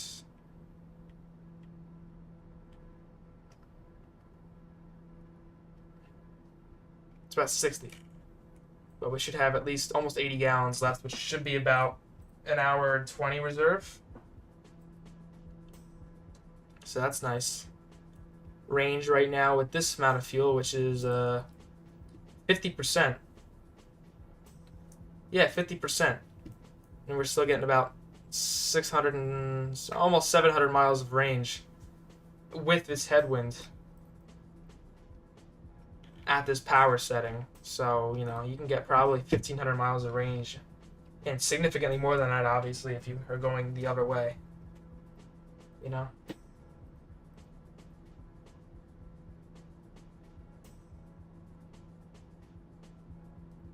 I think definitely the flight up should break a speed record.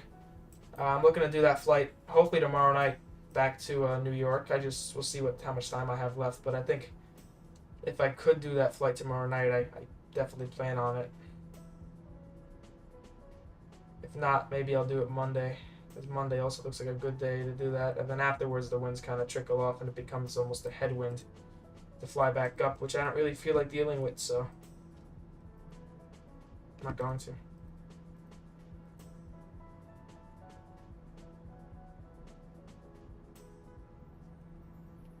Yep.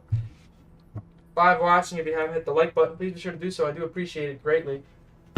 Helps the channel out a lot. Don't ask for donations, none of that stuff. Just hit the like button. Helps spread the word. 297 knots. So like I said, I think by magic we'll have 300 knot ground speed, and then we'll drop it again because we'll be turning to the wind.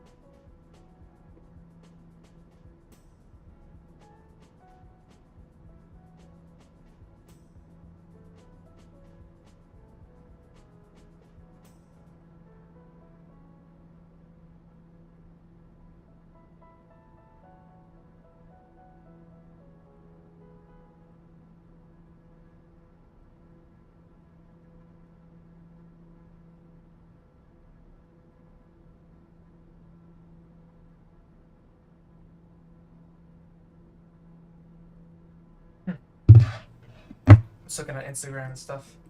It's always some random stuff that shows up in my feed. It's kind of funny. Can't show it on stream though, because I don't feel like getting slammed with a copyright strike. That would suck. I don't need that.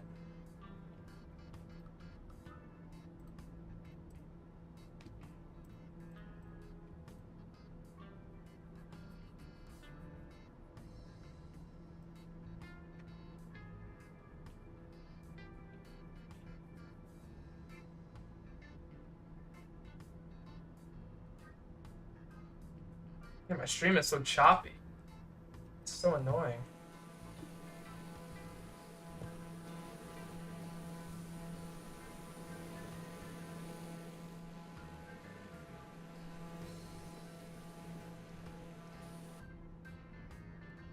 Alright, let me see if I can get you guys a nice view.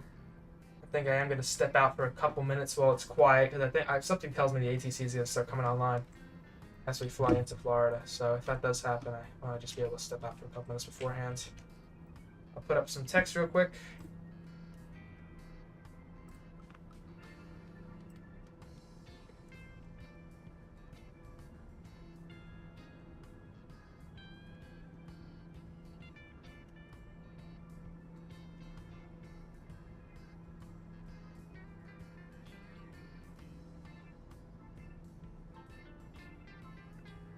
Yeah, it might be nice one.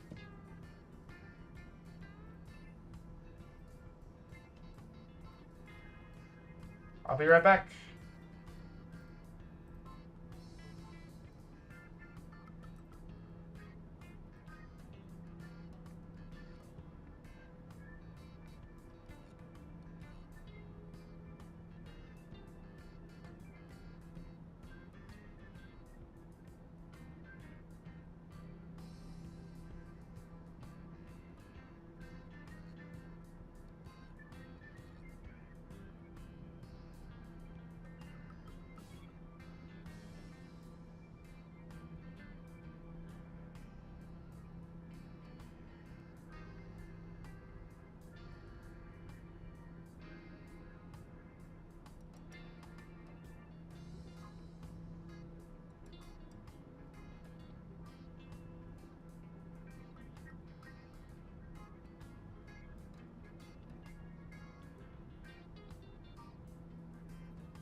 Okay, we're back, everybody.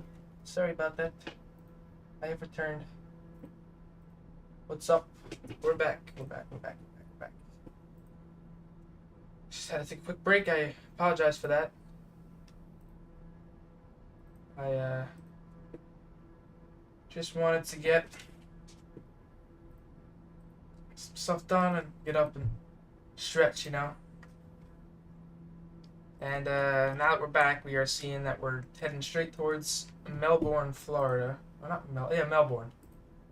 And that basically puts us about 45 minutes from our destination now. We did drop about 8 knots as we made that turn. Just fighting a little bit more wind, more direct wind, but less of it. You know, we're only fighting 55 knots of wind now. I think 28,000 feet is kind of that sweet spot for us. I wouldn't go any higher just because I want to stay out of the wind. And yeah, I'm pretty happy with everything so far. Even less ATC than before, so it's not really what I predicted. But yeah, we're just about to hit 2 hours on the stream now. We're about an hour 59 in. Good thing I didn't start streaming at 9, man. We would have been up pretty late. Good thing I planned that differently.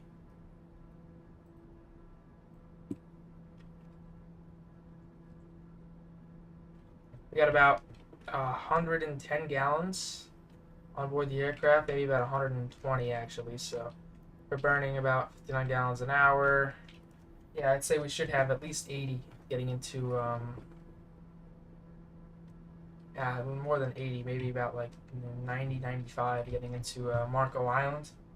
Marco Island, let's get some information on that place now that we're kind of getting close to the arrival phase of flight here. We're going to go ahead and click on airports, and we're going to do MKY, Marco Island. We are looking at a, let's see, 5,000 foot runway, asphalt, good stuff. Standard 3-degree, wow, I'm having a stroke, 3-degree glide path. And they have Jet A and Honolulu. We take Jet A on a TBM. That's something a lot of people overlook, but these turboprops are not avgas powered. They are Jet A powered, which actually saves fuel. A lot of people tend to think that Jet A is more expensive just because it's Jet A, but it's not. It's not. So we can take a look at the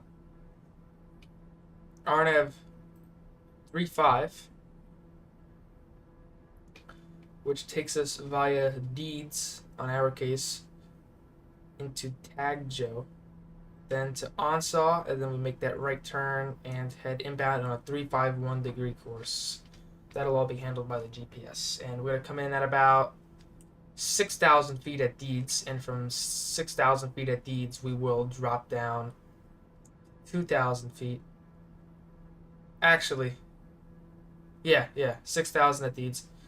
And we'll drop down to 2,000 by Onsaw. And at that point, we will drop to 1,500 and then so on and so forth. So let me go ahead and do a few things. What's nice about having the GTN 750 is that I can just go to here. VNAV, target altitude 6,000. 1 mile before, 0 miles before. And we're going to go 0 miles before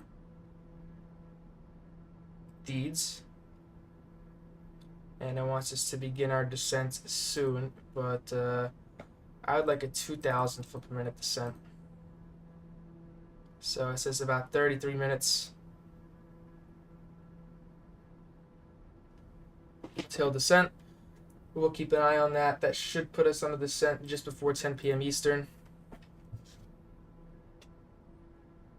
And that should give us an arrival time of probably about 10:15 Eastern by those standards. We'll keep the speed up on the descent, of course. This definitely has been a tough week for headwinds on the East Coast. I know those, even those New York to Miami flights have been taking a lot longer. Like, let's look at one today.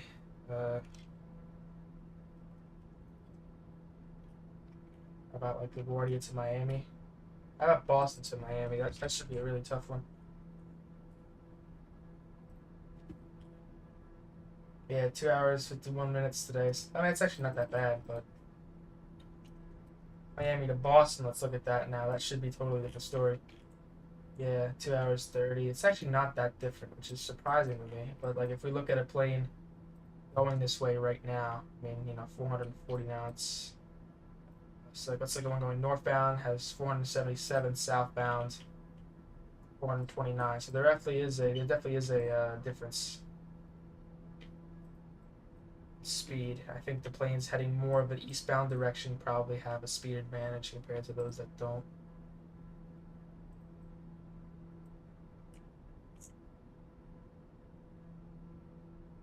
Charlotte to Wilmington seems like the flight to be on right now. American 1999. 20, basically a half hour to do a flight of that distance because they just got straight up. 520 knots, drop back down. Let's see the other way around. I'm sure it was a much longer flight. That's an overnight, it looks like. Charlotte on CRJ. It's something odd for mainline service. Playback. 41 minutes, so a bit longer. So it only got about 360 knots. But on shorter flights, speed difference really stops mattering.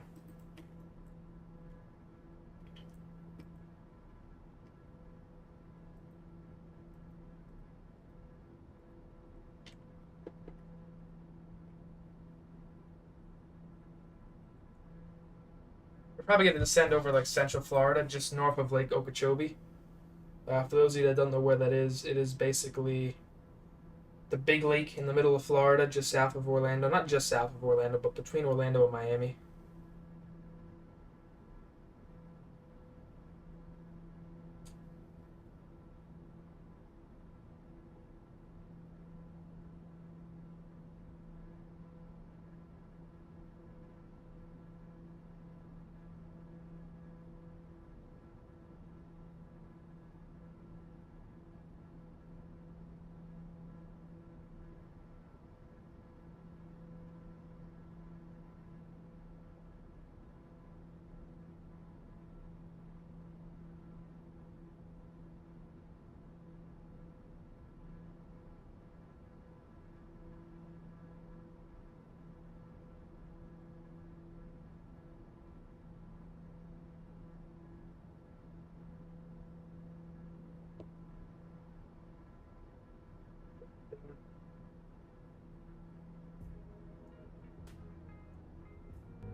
.26 knots of headwind.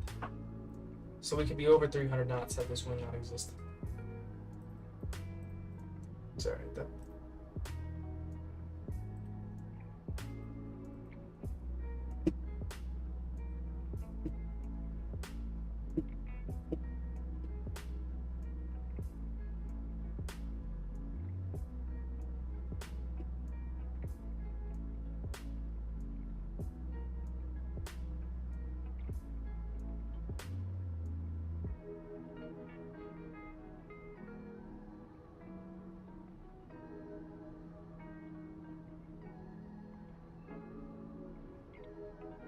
Florida up ahead. Zolanto.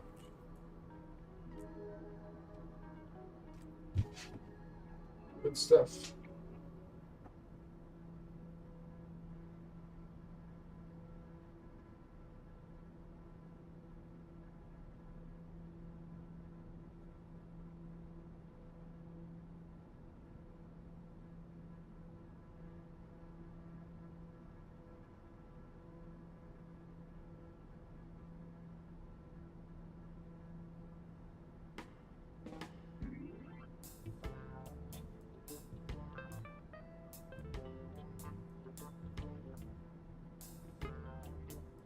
We'll be pretty much flying over Florida. Is that a naval? Hang on. That's Cape Canaveral, right there. We'll be entering the Floridian coast just south of Cape Canaveral, which is pretty cool, actually. Let me go up to the... So that's all the spaceship crap right there. Yep. Good stuff, man. I would love to see one of those launched from, like, a plane one day, you know? That'd be awesome.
Two 290 knots. So pretty much back to our old speed even after the turn.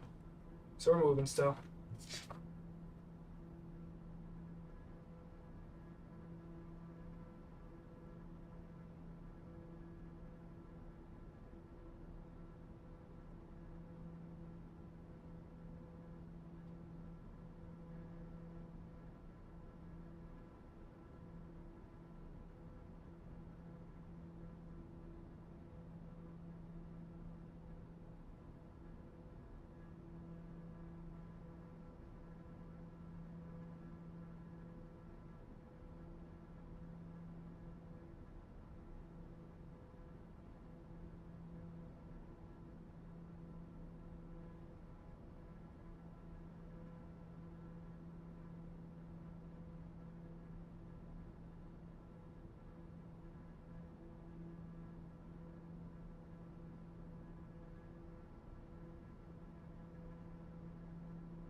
Alright, so we have VNAV set up. Let's see, it shouldn't be too much longer, so we have to descend. VNAV, 20 minutes. Right now, if we wanted to descend to our altitude target, we have to be about 600 feet per minute.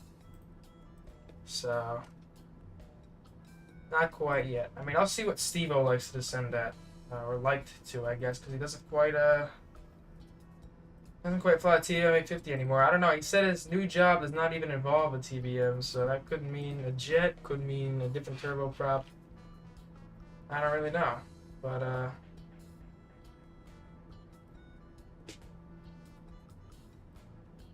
definitely interesting. The one thing I am noticing is that they did model this a little bit differently with the altitude indicator. His is red, this one's white. It's a subtle thing I tend to notice.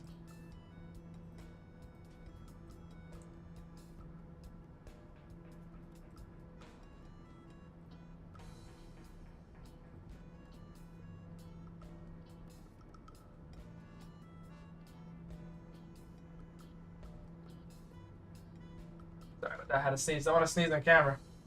Ear rape, everybody. Be kind of funny. Alright, so let's see. Steve-O seems to have his way of doing things. I just want to see what he actually does.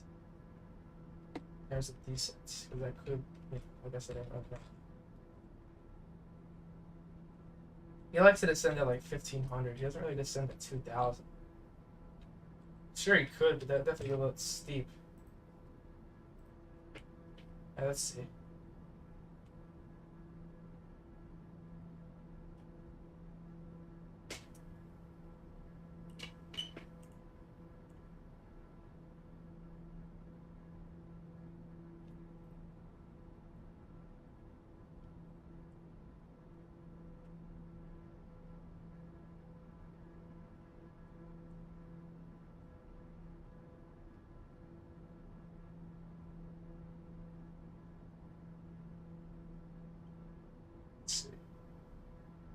Trying to see if he has. This is one right here from 31,000 feet.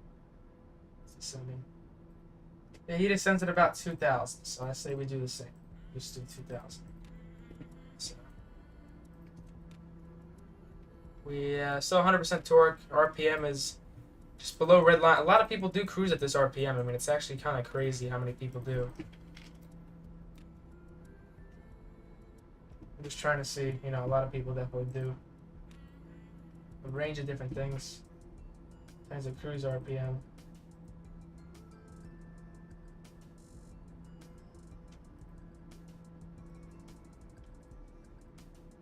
The G3000 suite is pretty nice. I mean, you know, that's definitely something a little bit enticing about flying. The default's 940. And like I said, we'll definitely have to hop in that at some point.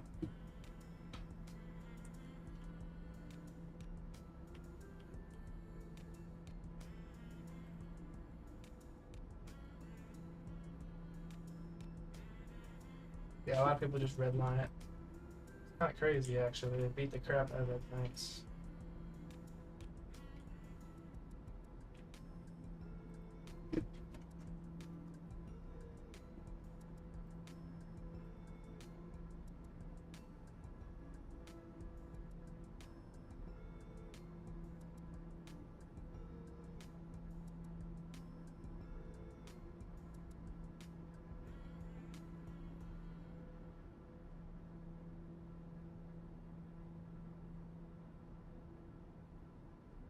But I guess we can do it.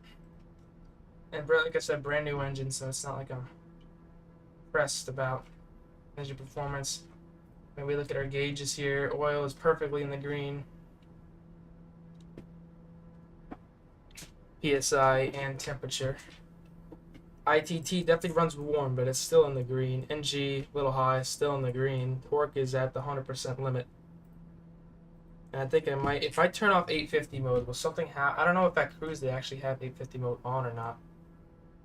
Okay, yes they do. Okay, alright. Yep. Right, 850 mode is definitely on at cruise. Alright, cool. So I guess we turn that off kind of during the descent. That's usually what I do. I turn it off like at 10,000 on the descent.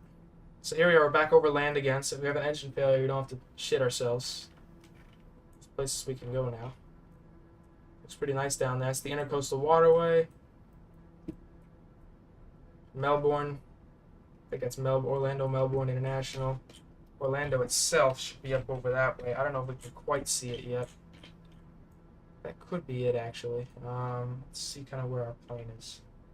Orlando's going to be a little bit more that way. Maybe this would be a nicer window view here. We can kind of see better. That could be Orlando. I wouldn't be surprised if it was. I'd have to see the airport, but just from the looks of how the land is all shaped. And that's the ocean on the other side there. If you look really far, you can see that. It's crazy. You can see that little thin line is the ocean. 28,000 feet, you could see basically all of Florida. Obviously, if we were at 30,000 feet, we'd see. We're at 31,000, we'd see really well, but we're not.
Pretty quick, you see those low-hanging, hazy clouds. I got the ice boot on the wing.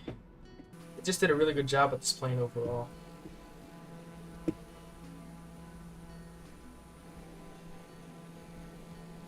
amazes me how far it can fly. That's what always gets me. It flies really, really far. I mean, I think I'll do the flight straight back up to New York, actually, from Marco Island. And I doubt I'll have even the slightest of issues. Like, let's see if I just do it.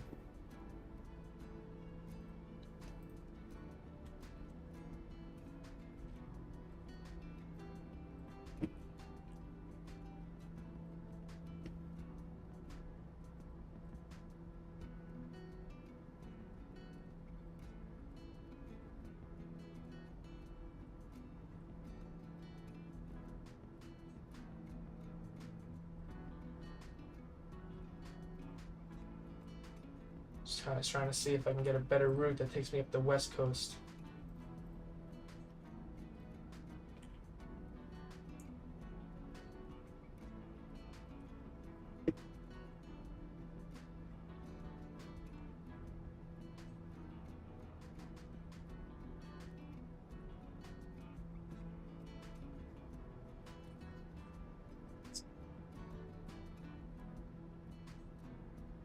No way she would fuel at all.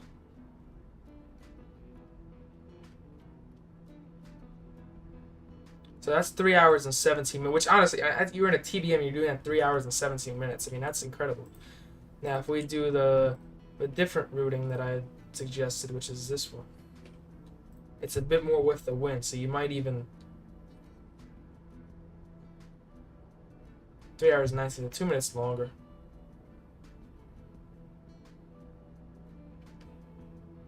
But, you know, yeah, that's not bad. It's honestly pretty much the same route. Fly straight up, and then you make that turn over Orlando, then you kind of fly up over the coast there. It's pretty efficient. It's very impressive that this plane could do that, you know? We should be descending in probably about 10 minutes now. Yeah, exactly 10 minutes. We could descend at 1,000 feet per minute now, but I'm not gonna bother. I'll keep going. It's a nice altitude to be at. Way faster than driving, I can say that much.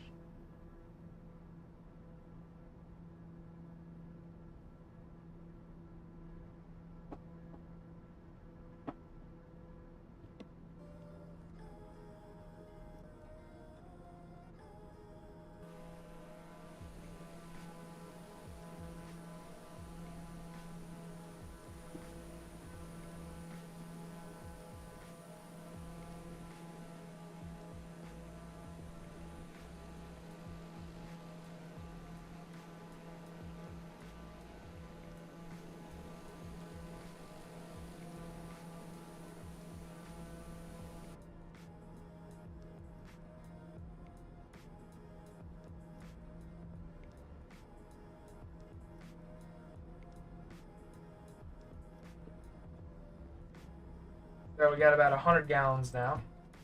I think like our minimum EFOB is probably gonna be. It says 50 gallons, but remember that's each tank. So we got about maybe 90 gallons now. Little over 90 gallons, 95 gallons. See how like it slowly kind of dips and goes up and down as the plane kind of just flies around. That's our minimum right there. So that's 30 gallons. So like if a fuel gets below that, we got problem. Should be fine.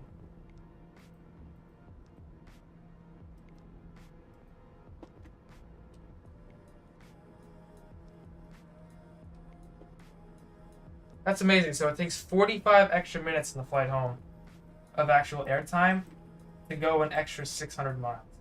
Because it's just how strong the winds are. It's crazy to me. This flight was, yeah, pretty much 45, maybe 50 minutes. Probably 45 though.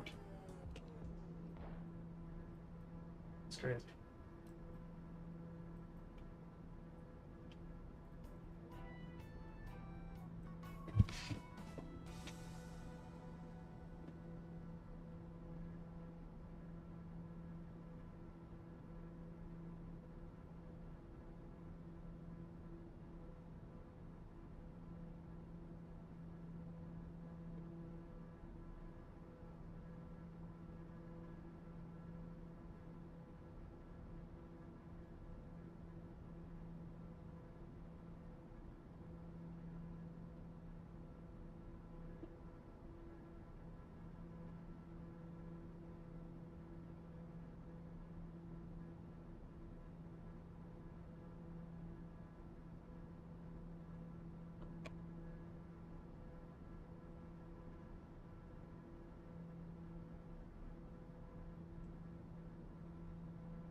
So you can see how required vertical speed is getting steeper and steeper.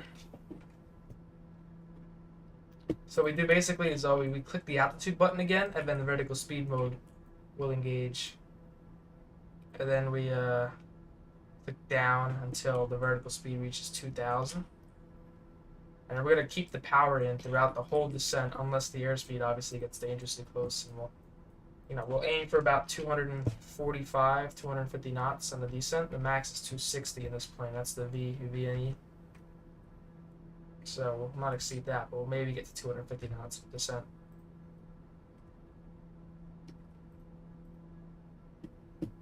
Almost there.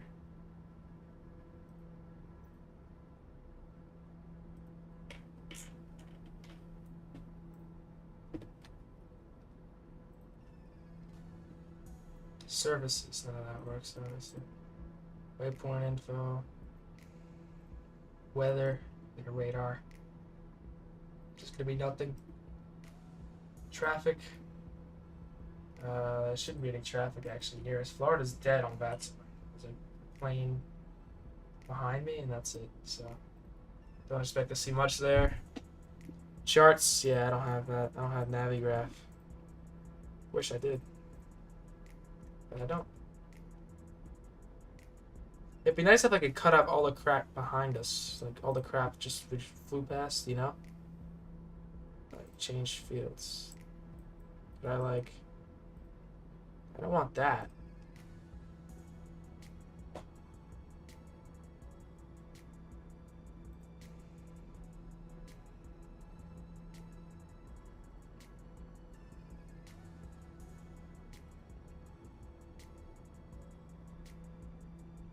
Like if we did like that, it's nice.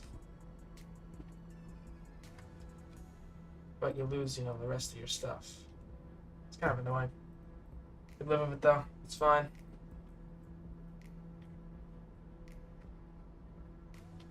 Still about 40 knots in the quartering headwind. Still not optimal, but you know we're faster than we were before. Maybe we started the flight at about 230 knots. We're going 65 knots faster than how things started, which is cool. 65 knots is a pretty crazy boost.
All right, start getting ready to make our way down now.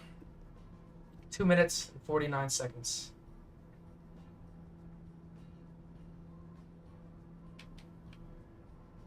So you can already see the ocean on the other side. It's crazy. We just flew across all of Florida. You can see the ocean on both sides. There's Lake Okeechobee right there. Orlando is just up that way. I've been not to Lake Okeechobee, but close to it. I could probably point out where I was.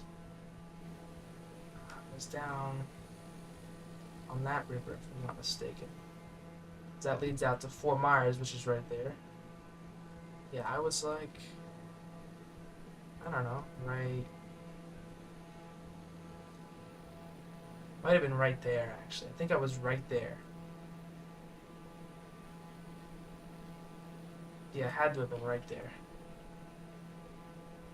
Yep. And then right over there is the town of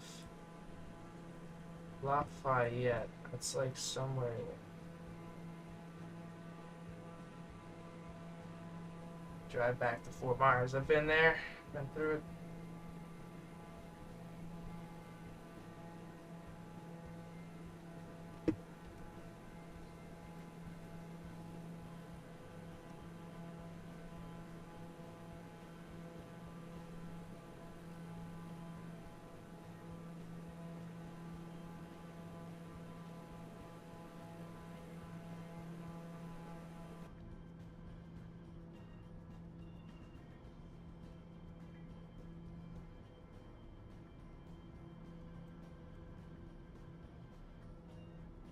GPS bugging about, bro.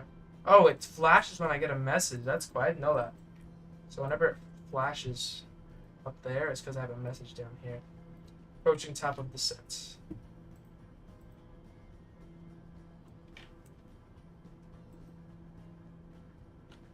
Alright, we'll descend in just a moment. I might just descend at Lima. I keep saying Lima. Lima Bravo Victor. When I get there, I'll start my descent.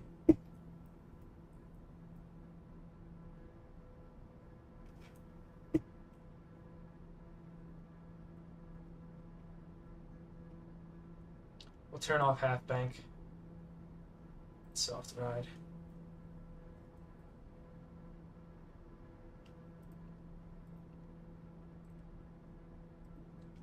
And the plane's turning, so let's go ahead and hit altitude, and we're gonna hit vertical speed, and we're gonna drop that down a lot now. Oh wait, I'm stupid. Set to 6,000 initially, altitude, vertical speed.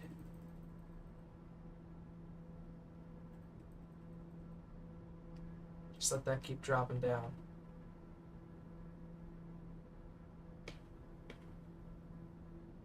It's about 2,000.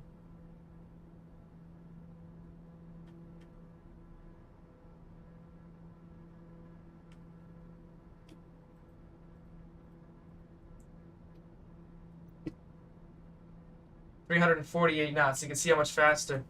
We might even gain 100 knots on this descent, which would be pretty wild.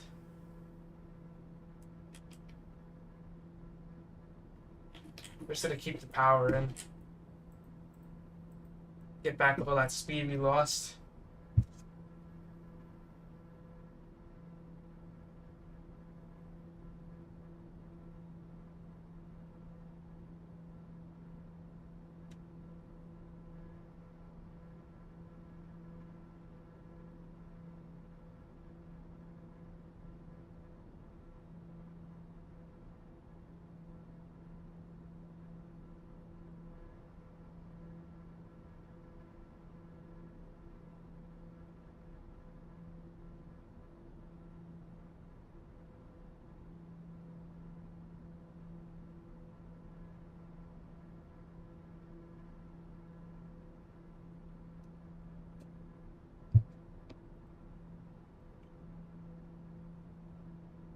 All in ass.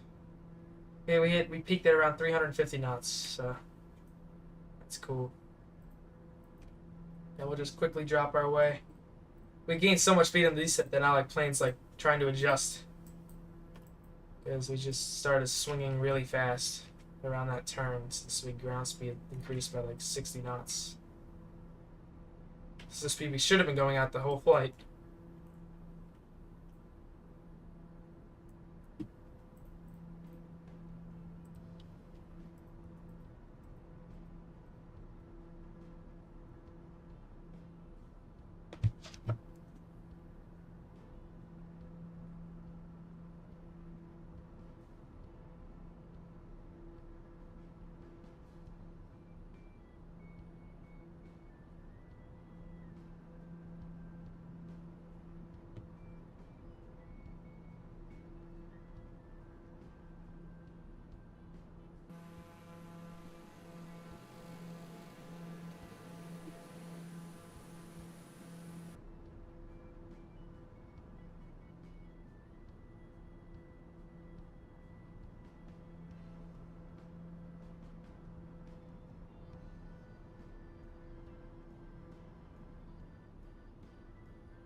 Alright, we did our approach briefing already.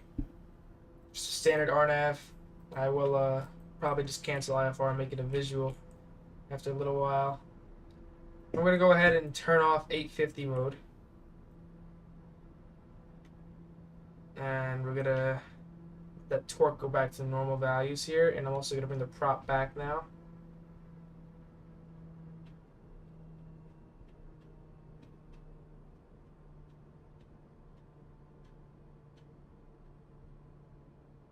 Right to about 1600. So really far back. Actually doesn't want to go that far back. So let's go back up to 1750.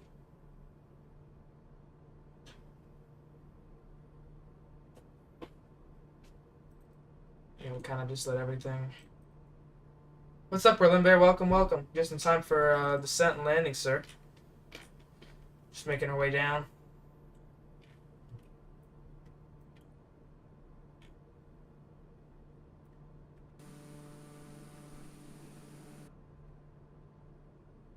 Having a good time on this flight. Definitely got to test this plane a little bit. I've been good, man. Hopefully the same with you. Haven't seen you in a minute. Hopefully you're doing well, man.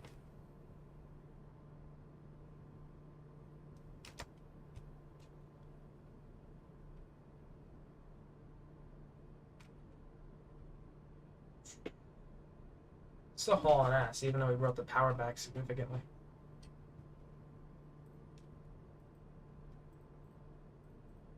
It's just so much more enjoyable to fly this thing when the prop isn't the whole flight, you know? Which is so annoying. I don't know if it's actually how it sounds IRL or if it's just the MSFS soundscape that just bothers the crap out of me.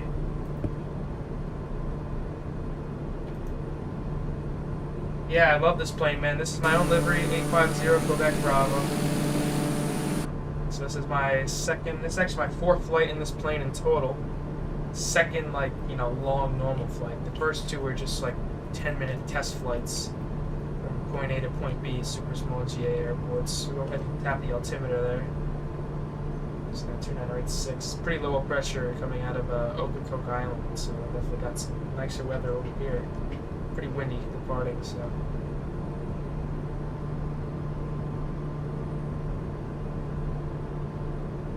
Yeah. Good to see you again, man. Welcome, welcome. Probably have to get back up a little bit.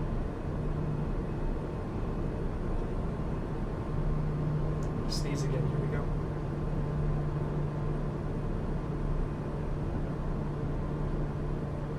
Sorry, my allergies have been so bad, man. Usually I can catch it in time now, so I can turn off the camera real quick.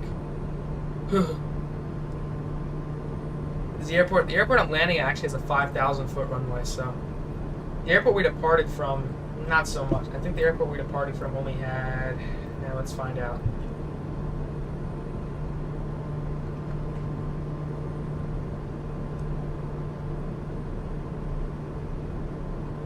The airport we departed from had a,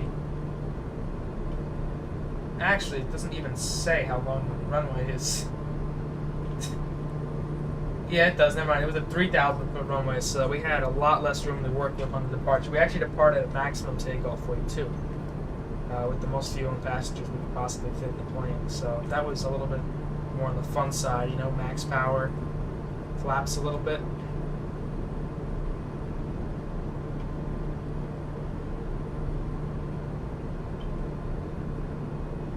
Definitely descending a little steep here, but honestly, for the passengers, like, this is a normal descent speed, you know, like 250 knots and 2,200 feet per minute. Like, it wouldn't be uncomfortable. Maybe just because we're in a slightly smaller plane it would be, but I can't see it being that bad. As long as we just kind of maintain this, you know. Maybe I'll go ahead and turn the inertial separator on now, bring the torque back a little bit more without actually bringing it back. As long as I'm at 2,000 feet by Tajik, I'm happy. The plane is excellent. Yeah, I mean, they really did a great job. Honestly, the default is also pretty good now, just with the, you know, the way it's designed and stuff. So.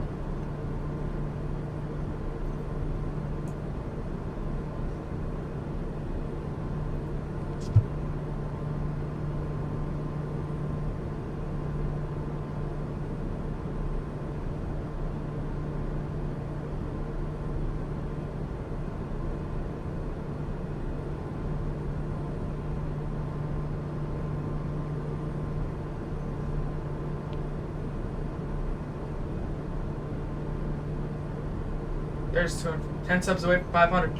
I think a couple more YouTube shorts is gonna get me there, man. The YouTube shorts have been good sub boosters. You know, I mean, it's not like we've gotten a lot of subs the past few months. It's really just because I haven't been streaming or doing anything at all. So now that I'm back doing stuff, I think we have a good chance of reaching that 500 milestone sometime soon. Yeah, we're hauling ass right now. Alright, 10,000 feet, landing lights, taxi light will get switched on. That'll actually turn on once we put the gear down. It should be in a little while.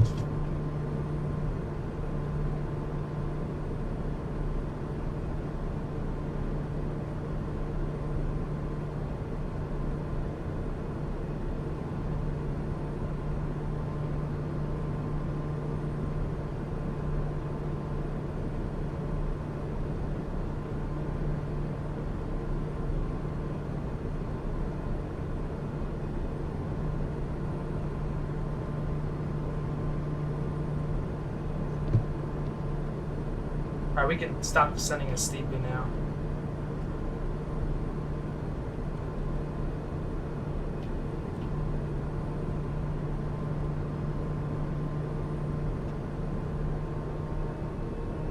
And the prop RPM back up a little bit.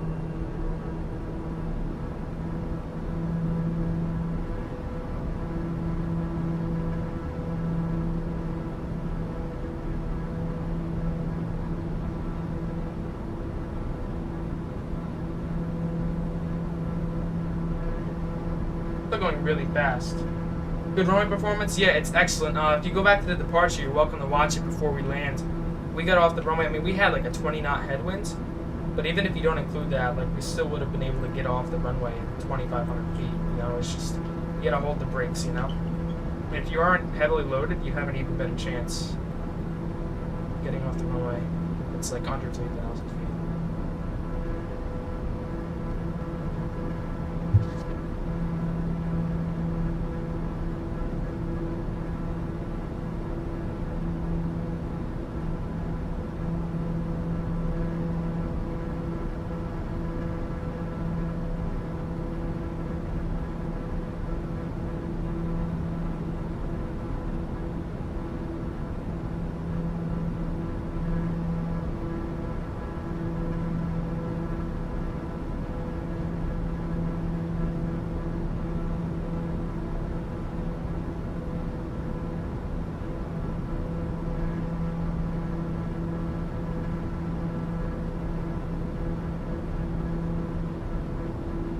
One second, sorry guys.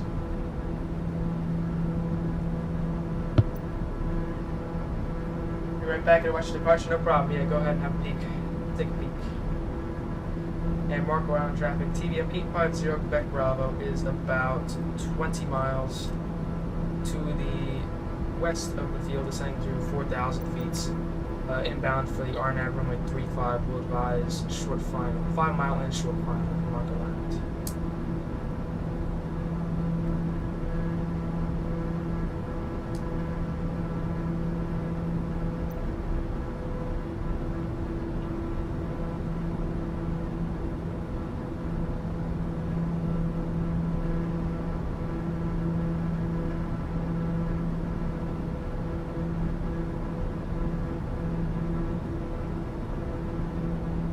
Start to slowing up the descent right now.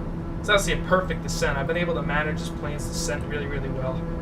I'm honestly quite happy with that. Yeah, you can descend pretty close to the airport and still comfortably make it down to your approach altitude. I mean, we're flying pretty fast right now, but this is airliner speed. You know, I fly this thing like an airliner, so now I can.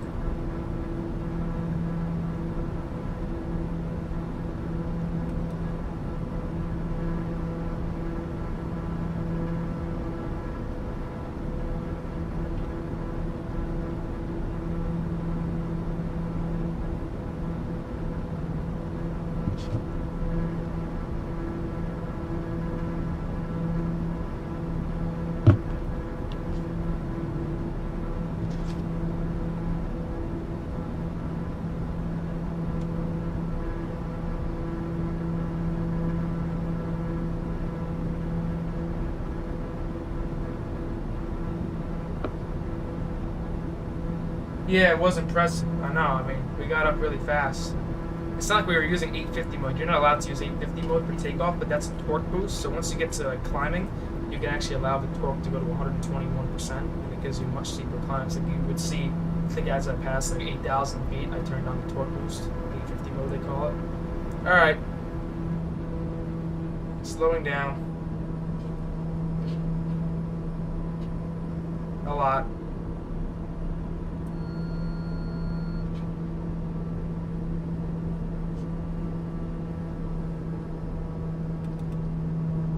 We're slowing down.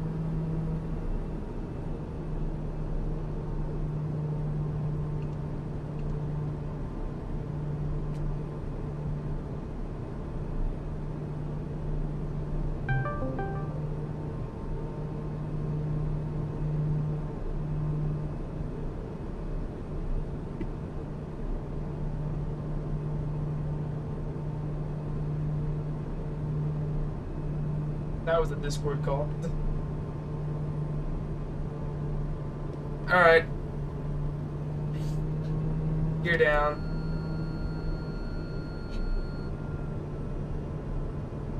We'll go flap takeoff position as well, halfway. Now I'll start bringing the prop back up a little bit here. I don't want to go too slow. But you see how like I was able to go from 260 knots to 115 knots, which is like Piper Warrior speed. Like I could just change that so quickly in this plane, which is just, it just shows how versatile it is, you know?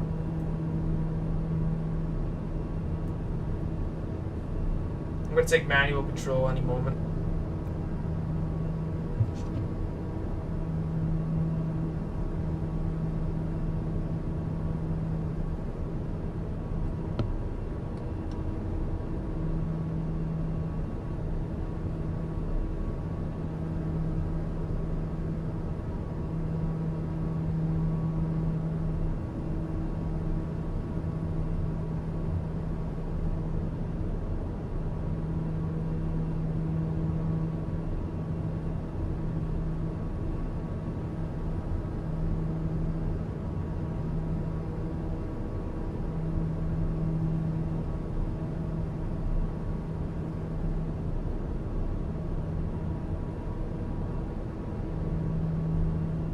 Yeah, I flew all the way. I mean, on this plane, though, it's not really all the way. Like, I'm gonna go back to New York,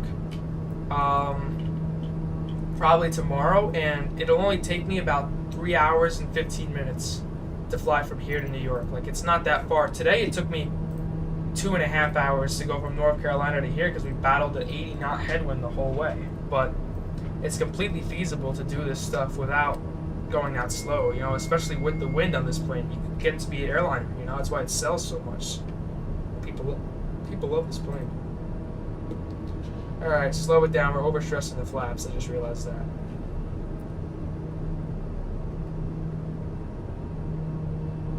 Oopsies.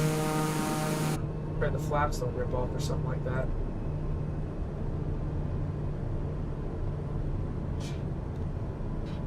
Yeah, it's really popular. The 960 that just came out is like, it makes this look like, you know, it makes this look like a Wright Brothers plane. Like, the 960 is just so incredibly advanced.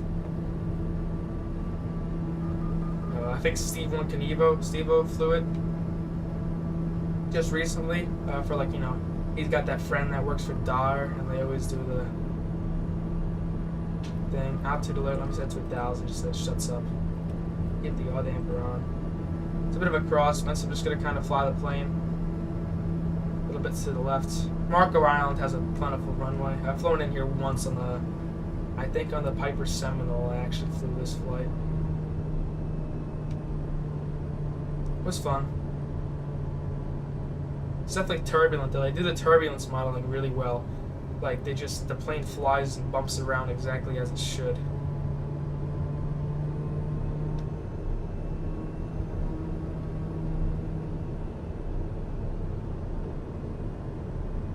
We'll get the flaps down over to full over that lake up there.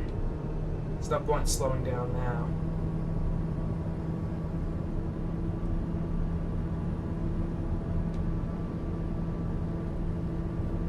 This is live weather, yeah.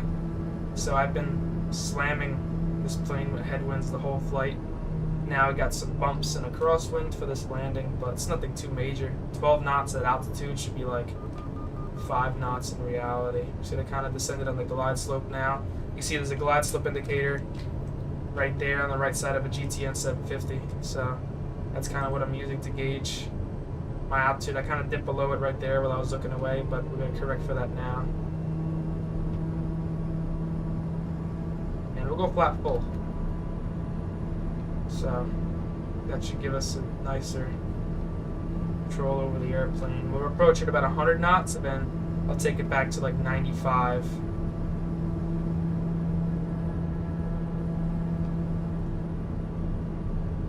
As we get over the numbers, and from there I'll let it just kind of, I'm going to try and touch on the 1,000 footers. Anywhere before or on the 1,000 footers, just for practice. This plane, I tend to either float it or smash it. It really just depends. But you do have to just plant it. I mean, it's not really a plane you can land smoothly without floating. It's really hard to do that. You know? You kind of just have to get it down at like a 150 foot per minute landing rate or something, which isn't horrible, but it's not optimal either.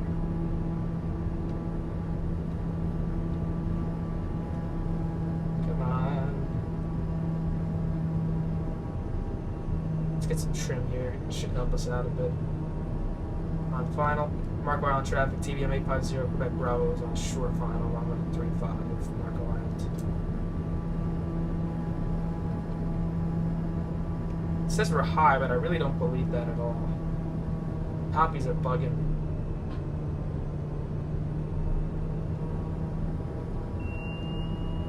We're not stalling, that's some bullshit. Push the nose down. This thing's bitching. There we go. Go over the trees, keep that power in still.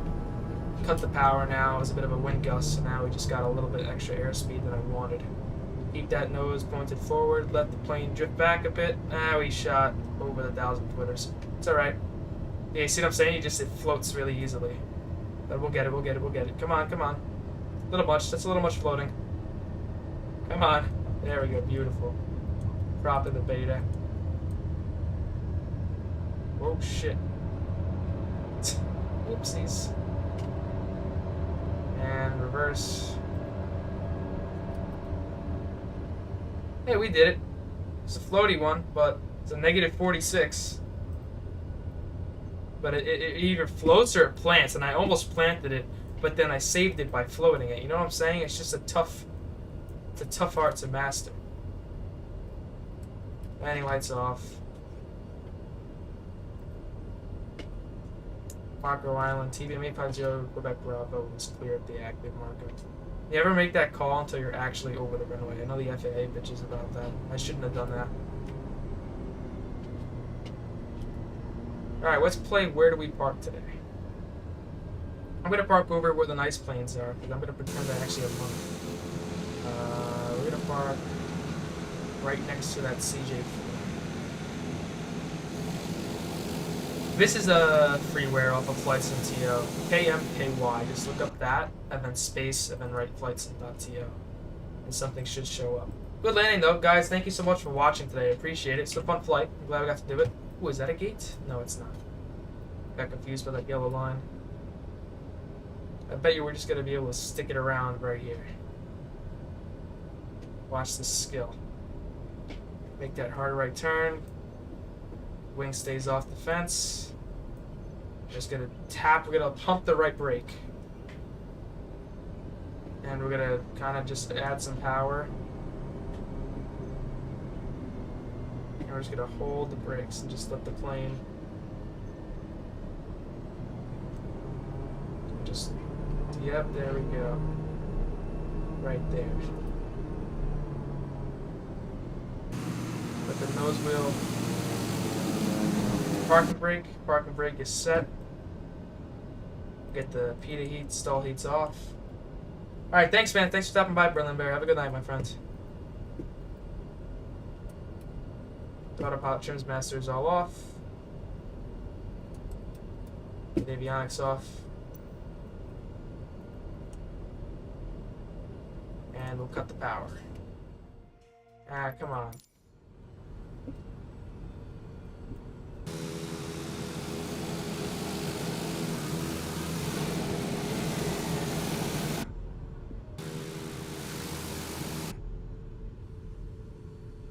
There we go. Navs and strobes coming off. Ignition is off. Batteries off.